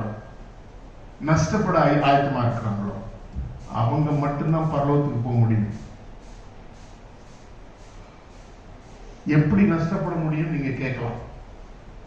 எப்படி நஷ்டப்பட முடியும் கேட்கலாம். ஒருவேளை கடவுளுக்கு சித்தமானால் பரலோகம் என்ன என்பதை குறித்து வருகிற நாட்களில் நான் உங்களோடு பகிர்ந்திருப்பேன். அன்னைக்கு புரிஞ்சுக்கிடுவீங்க.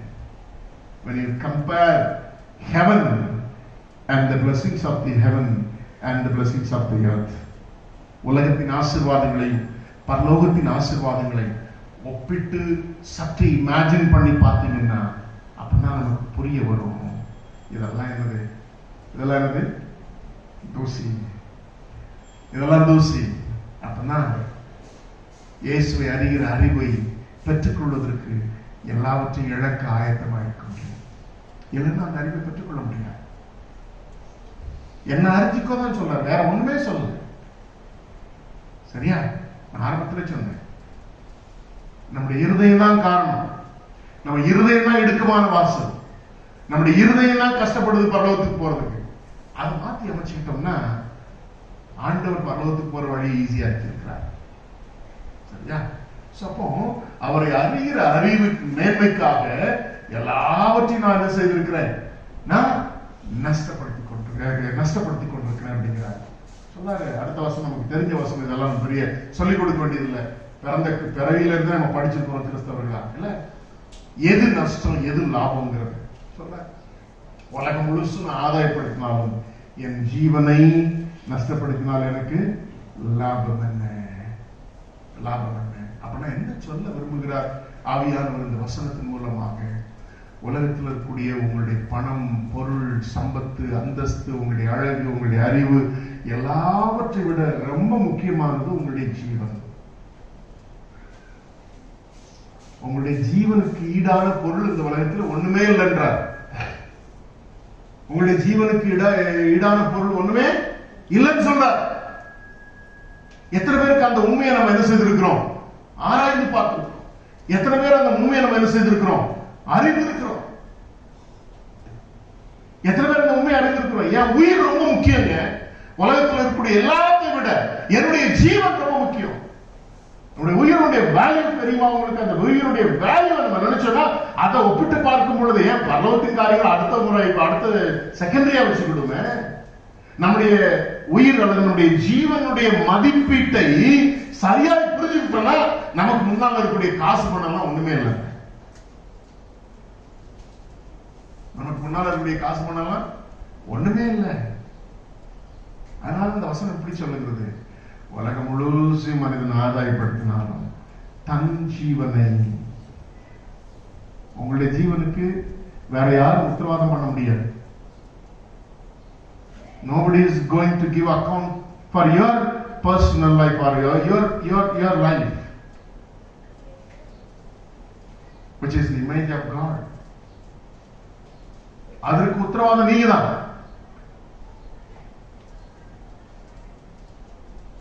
உங்களுடைய ஜீவன் எவ்வளவு மதிப்புள்ளதுன்றது உங்களுக்கு தெரியல. வேதம் சொல்லி இருக்கு, வேதத்துல சொல்லி இருக்கு.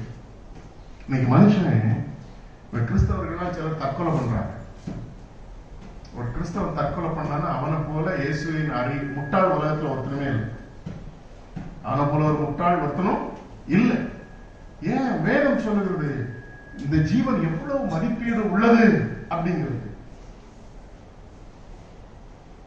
அதனாலதான் அந்த ஜீவனுக்கு இன்னொரு வாய்ப்பு ஆண்டவர் கொடுத்திருக்கிறார். மாம்சத்துக்கு அந்த வாய்ப்பு கொடுத்திருக்கிறாரா? இல்ல. அதை மண்ணுக்கு ஒப்பு கொடுத்துடுறோம். அதை மண்ணுக்கு ஒப்பு கொடுத்துறோம், அப்படிதானே? இல்ல. ஆனா அந்த மகிமையா அந்த ஜீவன் உள்ளே இருப்பதற்கு ஆண்டவர் மகிமையான சரீரமா மாற்றுகிறது. அது ஒரு பெரிய ரகசியம். அதுக்குள்ள நான் போக விரும்பல. ஆனா நமக்கு இருக்கக்கூடிய ஜீவன் எவ்வளவு முக்கியமானதுன்றதை என்னைக்கா யோசிச்சு பார்த்திருக்கிறோமா? அப்பனா தான் அந்த உலகத்துல எப்பொழுதெல்லாம் உங்களுக்கு பெருமை வருகிறதோ, உங்களுடைய பணத்தை குறித்து, உங்களுடைய மேன்மையான காரியங்களை குறித்து, உங்களுடைய அழகை குறித்து, உங்களுடைய அறிவை குறித்து, உங்களுடைய அந்தஸ்தை குறித்து, உங்களுடைய எந்த காரியங்களை குறித்து எப்பொழுதெல்லாம் மேன்மை வந்து அதற்கு முக்கியத்துவம் கொடுத்து கடவுளை நீங்கள் மறுக்க முற்படுகிறீர்களோ அப்பெல்லாம் நீங்க நினைத்து பார்க்க வேண்டிய ஒரே ஒரு விஷயம், ஒப்பிட்டு பார்க்க வேண்டிய ஒரே ஒரு விஷயம் உங்களுடைய தனிப்பட்ட ஜீவன் மாத்திரம். அந்த ஜீவனுடைய ஜீவனை மற்ற பொருளுக்கு ஒப்பிடும் பொழுது வேதம் சொல்லுகிறது, மனுஷன் தன் ஜீவனுக்கு ஈடாக எதை கொடுப்பான்? மனுஷனுடைய ஜீவன் மாத்திரம்தான் உலகத்திலேயே அவருடைய படைப்புகளிலேயே மேன்மையானது. மேன்மையானது. நம்முடைய ஜீவன் நஷ்டப்பட்டு போச்சு. நம்முடைய ஜீவனை நஷ்டத்துக்குள்ள கொடுத்துட்டு உலக லாபத்தை சம்பாதிக்கிற கிறிஸ்தவர்கள், நம்முடைய ஜீவனை நஷ்டப்பட கொடுத்து விட்டு உலக லாபத்தை சம்பாதிக்க நினைக்கிற கிறிஸ்தவர்கள், தன்னுடைய ஜீவனை பாவம் செய்வதற்கு ஒப்பு கொடுத்து விட்டு பாவத்தின் சம்பளம் மரணமாகிய அந்த இரண்டாவது நித்திய ஜீவனை பெற்றுக் கொள்ளுகிற வாய்ப்பை நாம் இழந்து விடுகிற அந்த நஷ்டத்துக்கு நம்மை ஒப்பு கொடுத்து விட்டு உலக லாபத்துக்காக அழைகிற கிறிஸ்தவர்கள் பரலோகமே கிடையாது. அவங்களுக்கு பரலோகமே கிடையாது. அதுக்காக உலகத்துல நான் உழைக்க வேண்டாம்னு சொல்லி வேதம் எங்குமே சொல்ல, புசிக்க வேண்டாம்னு சொல்லி வேதம் எங்குமே சொல்ல. அப்படி சொல்லி இருந்தா இந்த மாம்ச வாழ்க்கை என்னைக்கு ஆண்டவர் எடுத்துக்கொண்டிருப்பார். இயேசு கிறிஸ்து அந்த உலகத்தில் வந்திருக்க வேண்டிய அவசியமே இல்லை. இந்த உலக வாழ்க்கை முக்கியம். ஆனா இந்த உலக வாழ்க்கையில என்னுடைய ஜீவனை உலக லாபத்திற்காக நஷ்டப்பட கொடுத்து விட்டேன் என்றார். ஆண்டவர் கொடுத்திருக்கிற இன்னொரு வாய்ப்பை என் வாழ்க்கையில இழந்துருவேன். அதை போல ஒரு நஷ்டம் உலகத்துல, an unbearable loss. That is going to be an unbearable loss in your life. சில வேளைகளில் உலக நஷ்டத்தை மறுபடியும் கெயின் பண்ணிக்கலாம். பணம் பொருள் நஷ்டமாச்சுன்னா மறுபடியும் சம்பாதிச்சுக்கலாம். என்னுடைய அந்தஸ்து போச்சுன்னா மறுபடியும் சம்பாதிச்சுக்கலாம். என் பெயர் கெட்டு போச்சுன்னா மறுபடியும் சம்பாதிச்சுக்கலாம். என்னுடைய ஈகோ ஈகோவை யாராவது குறைவா மதிப்பிட்டாங்கன்னா அந்த ஈகோ மறுபடியும் சம்பாதிச்சுக்கலாம். ஆனா ஜீவனை நஷ்டப்படுத்திட்டோம்னா இயேசு கிறிஸ்துவை தவிர வேற யாராலையும் என்ன செய்ய முடியாது, மீட்டெடுக்க முடியாது. வாழ்க்கையில மறந்துறாங்க. ஆவியானவர் இந்த காலவெளியில் உங்களோடு கூட என்னோடு கூட சொல்லக்கூடிய காரியம், உலக லாபத்திற்காக ஜீவனை நஷ்டப்படுத்தினாங்க. For the sake of the worldly profit and blessings, please do not lose your life.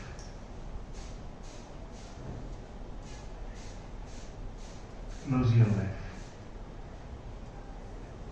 அதைத்தான் வசனம் சொல்லுகிறாங்க. நாம நம்முடைய ஜீவனை லாபத்தில் வச்சிருக்கிறோமா, நஷ்டத்தில் வச்சிருக்கிறோமா? அது உங்களுக்கு மட்டும்தான் தெரியாது, எனக்கு தெரியாது.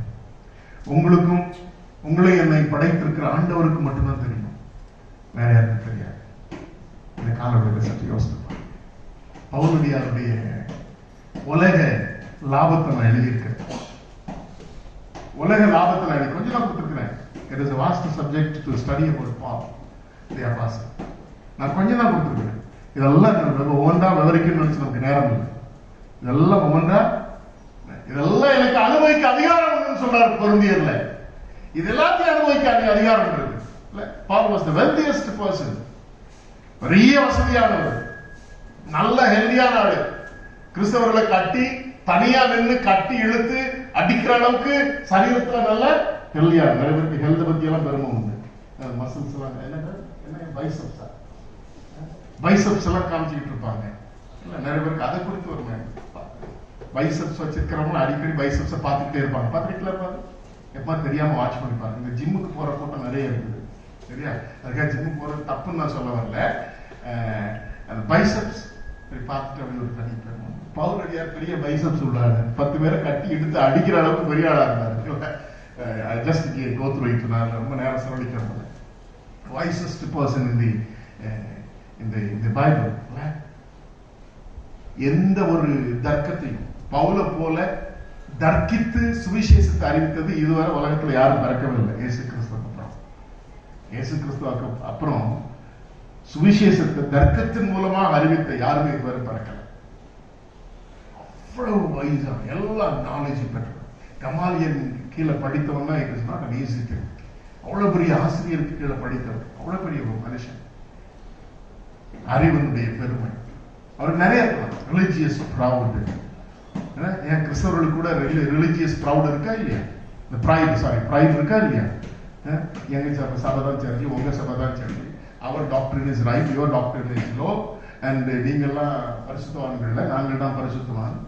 Religious pride. அப்படி பார்க்க போனா பவுலடியார போல ரிலிஜியஸ் பிரைட் வேற யாருக்கும் நான் இருக்குன்னு அவசியம் இல்லை. அவ்வளவு பெரிய ரிலிஜியஸ்ல வைராக்கியமா இருந்தாங்க யூத மார்க்கத்துல இல்லையா?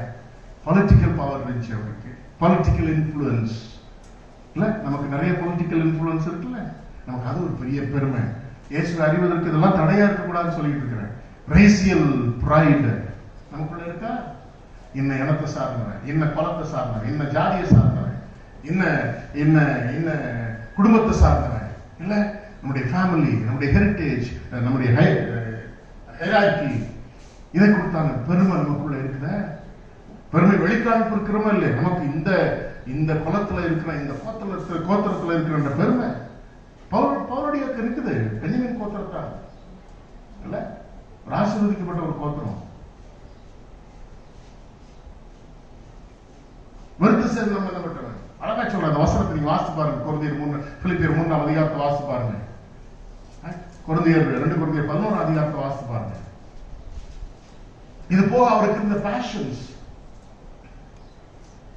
எப்படியெல்லாம் தான் வாழ்க்கையை அமைக்கணும்னு சொல்லிட்டு கனவுகளோடு கூட வாழ்ந்து கொண்டிருந்தார் மெய்யான பவுலடியார்.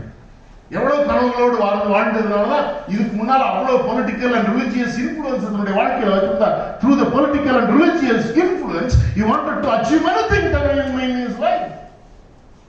தன்னுடைய வாழ்க்கையில தனக்கு இருந்த அரசியல் சமய ஆதாயத்தின் மூலமாக வாழ்க்கையில எப்படியோ வரணும்னு நினைச்ச மனுஷன் ஆண்டவர் தொட்டு வெளியே கொண்டு வா, என்ன அறிகிற அறிவு, இந்த அறிவின் மேன்மைக்காக எல்லாத்தையும் குப்பையா உதறிட்டு வான்னு சொல்லிட்டு அழைத்த பொழுது ஒப்பு கொடுத்து வந்த அந்த பவுலடியாரை போல இயேசு கிறிஸ்துவை அறிந்தவர் புதிய ஏற்பாட்டில் ஒருத்தர் இருக்க முடியாதுங்க. அந்த அளவுக்கு புதிய ஏற்பாட்டில் திருச்சபைக்கு இயேசு கிறிஸ்துவின் அறிவை தெளிவாய் சரியாய் கற்றுக் கொடுத்த ஒரு கர்த்தருடைய மனுஷனா மாறினதுக்கு காரணம் ஈஸியான காரணம் இல்ல.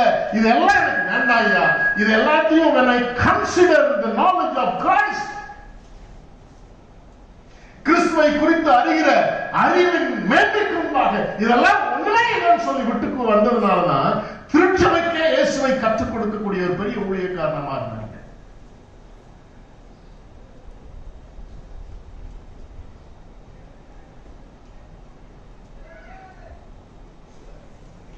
எனக்கு பிரசங்கில ஒரு அழகான வசனம் கிடைச்சது இந்த செய்திக்கு சாதகமா. வாசிங்களா, அந்த வசனத்தை வாசிங்க. பிரசங்கி 5:16 வாசிங்க.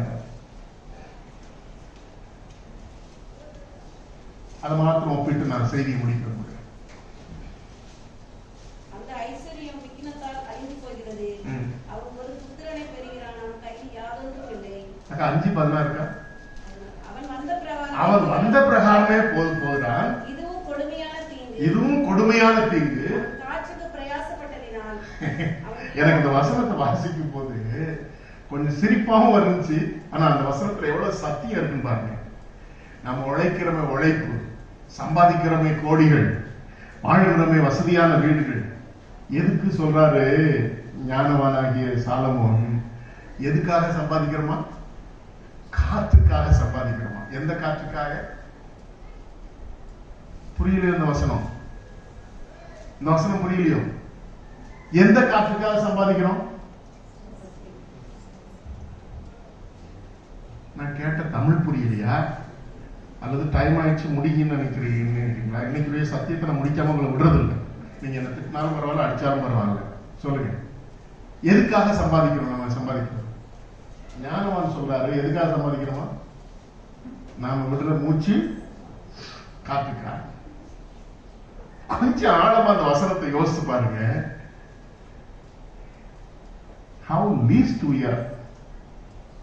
எதுக்காக சம்பாதிக்கிறோம்? காற்றுக்காக சம்பாதிக்கிறோம். காற்றுக்காக பிரயாசப்படுறோம் சொல்ல.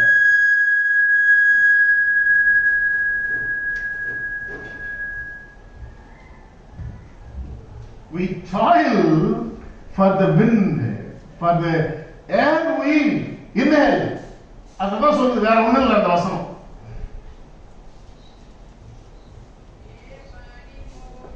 அது இன்னும் போயிருமோன்ற பயம். அது எப்போனாலும் நிக்கலாமே. இன்னைக்கு நேற்று ஒருத்தருக்கு நின்று போச்சு, போன திங்கக்கிழமை ஒருத்தருக்கு நின்று போச்சு. எப்போனாலும் நிக்கிறமே. காசு கொடுத்து இதுக்கு வேலை கொடுக்க முடியுமா? நீங்க உயிரோடு இருக்கணும்னு அதுக்காக பிரயாசப்பட வேண்டாம்னு சொல்லல. அந்த உயிரை காப்பாற்றுவதற்கான வழி ஆண்டவராகிய இயேசு கிறிஸ்து உங்களுக்கு இருக்கும் ஏற்படுத்தி வச்சிருக்கிற உண்மை எத்தனை கிறிஸ்தவர்களுக்கு தெரியும்?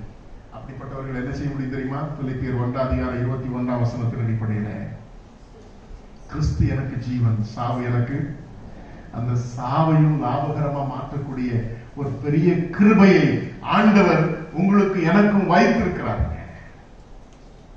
உலக பார்வையில சாவு மனுஷனுக்கு நஷ்டம். இயேசுவின் பார்வையில சாவு ஒவ்வொருத்தருக்கும் என்னது? லாபம் சொல்றாரு வசனத்துல. சரியா? ரைட். சரி, இதுல நான் இன்னொரு நாள் சொல்றேன். கடைசியாக ஒன்றே ஒன்று மாத்திரம், ஒரே அர்ப்பணிப்போடு இந்த அருமையான செய்தி முடிக்க விரும்புகிறேன். இந்த கால விளையில உலக பொருளுக்காக உலக லாபத்திற்காக உங்களுடைய ஜீவனை இழந்துடாதீங்க. அது உன் வாழ்க்கையில ஏற்படாத பெரிய நஷ்டமா இருக்குன்றது வாழ்க்கையில மறந்துடாதீங்க. அந்த உலக பொருளை நான் முக்கியத்துவம் கொடுத்திருக்கிறேன், நான் மேன்மையாய் கருதுகிறேன், நான் பெருமையாய் கருதுகிறேன், எனக்கு அவசியமாய் கருதுகிறேன். அந்த மேன்மையான காரியங்களை என்றைக்கு என்னுடைய ஆவியோடு ஒப்பிட்டு பார்க்கும் பொழுது என்னுடைய ஆவியின் நஷ்டத்தை விட அந்த நஷ்டம் பெரிதல்ல, என் ஆவியினுடைய லாபத்தை போல விட இந்த லாபம், உலக லாபம் பெரிதல்ல அப்படின்னு என்னைக்கு ஒரு கிறிஸ்தவ விசுவாசி நினைக்கிறார்களோ அன்றைக்கு மாத்திரம் இந்த இயேசு கிறிஸ்துவை அறிய வேண்டிய பிரகாரமாக அறிந்து கொள்ளப்படும். கனவுள்ளமா அவங்களுடைய ஜீவனுக்கு ஈடானது இந்த உலகத்தில் ஒன்றுமே இல்லை. உங்களுடைய ஜீவனுக்கு ஈடானது இந்த உலகத்தில் ஒன்றுமே இல்லை, அதையெல்லாம் நஷ்டம்னு சொல்லி என்னைக்கு என்றுமோ இயேசுவை அறிகிற அறிவின் மேன்மைக்காக எல்லாவற்றையும் நஷ்டம் என்று எண்ணி இயேசுவை அறிகிற அறிவுக்குள்ளாக வந்து ஒன்றான தெய்வமாகி உண்மையும் நீர் அனுப்பினவராக இயேசு கிறிஸ்துவை அறிவதே நித்திய ஜீவன்.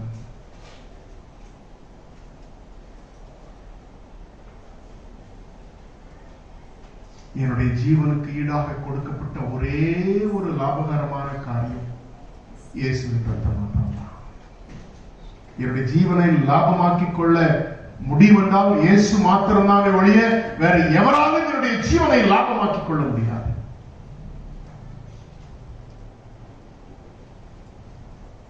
அவரை குறித்தான அறிவை பெற்றுக்கொள்ள எல்லாவற்றையும் நஷ்டம் என்று எண்ணுகிறேன் என்று ஒப்புக் கொடுக்க பிள்ளைகளை சாமி நீங்க ஆசீர்வதிங்க. இயேசு கிறிஸ்துவின் நாமத்தில் பிதாவே.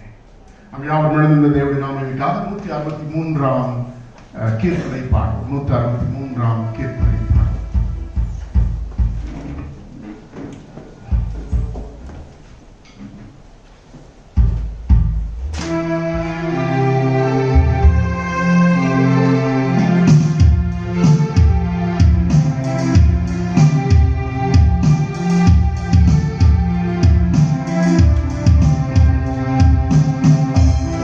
Thank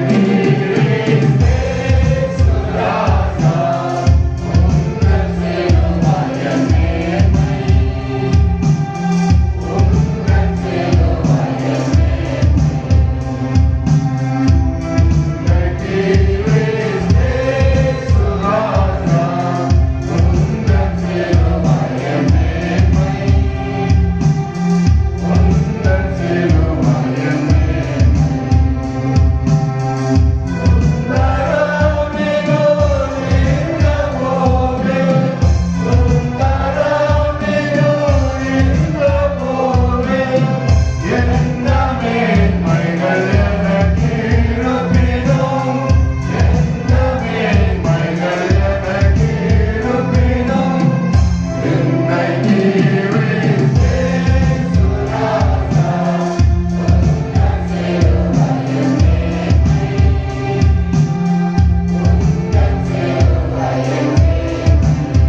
ஸ்தோத்திரிக்கிறோம்.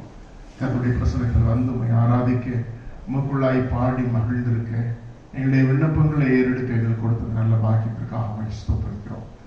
எங்களுடைய உதடுகளின் கனியாகிய ஸ்தோத்திர பலியை கர்த்தர் அங்கீகரித்திருக்கிறீர். காணிக்கை பலியும் அங்கீகரிக்கும்படியாய் எங்களோடு கூட இணைந்து அன்றைய பிள்ளைகள் கொடுத்திருக்கிற காணிக்கைகளையும் அர்ப்பணிக்கிறோம். உழைப்பை கர்த்தர் கனம் பண்ணி அவருடைய உழைப்பிலும் கர்த்தருடைய ஆசீர்வாதத்தை கட்டளையிடும்படியா உங்களுடைய கருத்தில் பெற்றுக்கொண்ட ஆசீர்வாதத்தின் சிறு பகுதியை உமக்கு ஒப்புக் கொடுத்திருக்கிறோம். அங்கீகரித்து அதை ஆசீர்வதித்து அதை பெருக பண்ணும்படியாய் நீர் அதை ஆசீர்வதிப்பீராக. வசனத்துக்காக ஸ்தோத்திரிக்கிறோம். எங்களுடைய ஜீவனுக்கு ஈடாக வருடத்தில் ஒன்றுமில்லை.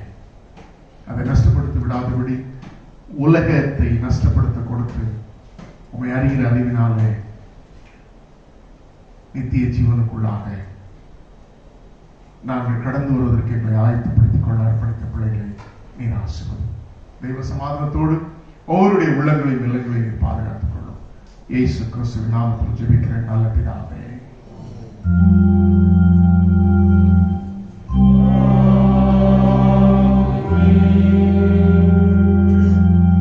நம்முடைய கர்த்தராகிய இயேசு கிறிஸ்துவின் கிருபையும் பிதாவாகிய தேவனுடைய அன்பும் பரிசுத்த ஆவியானுடைய ஐக்கியமும் காவலும் சந்தோஷமும் சமாதானமும் என்னென்னைக்கும் உங்கள் அனைவரோடும் வழி நடத்துவதாக.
சமாதானத்தோட சென்று வாருங்கள்.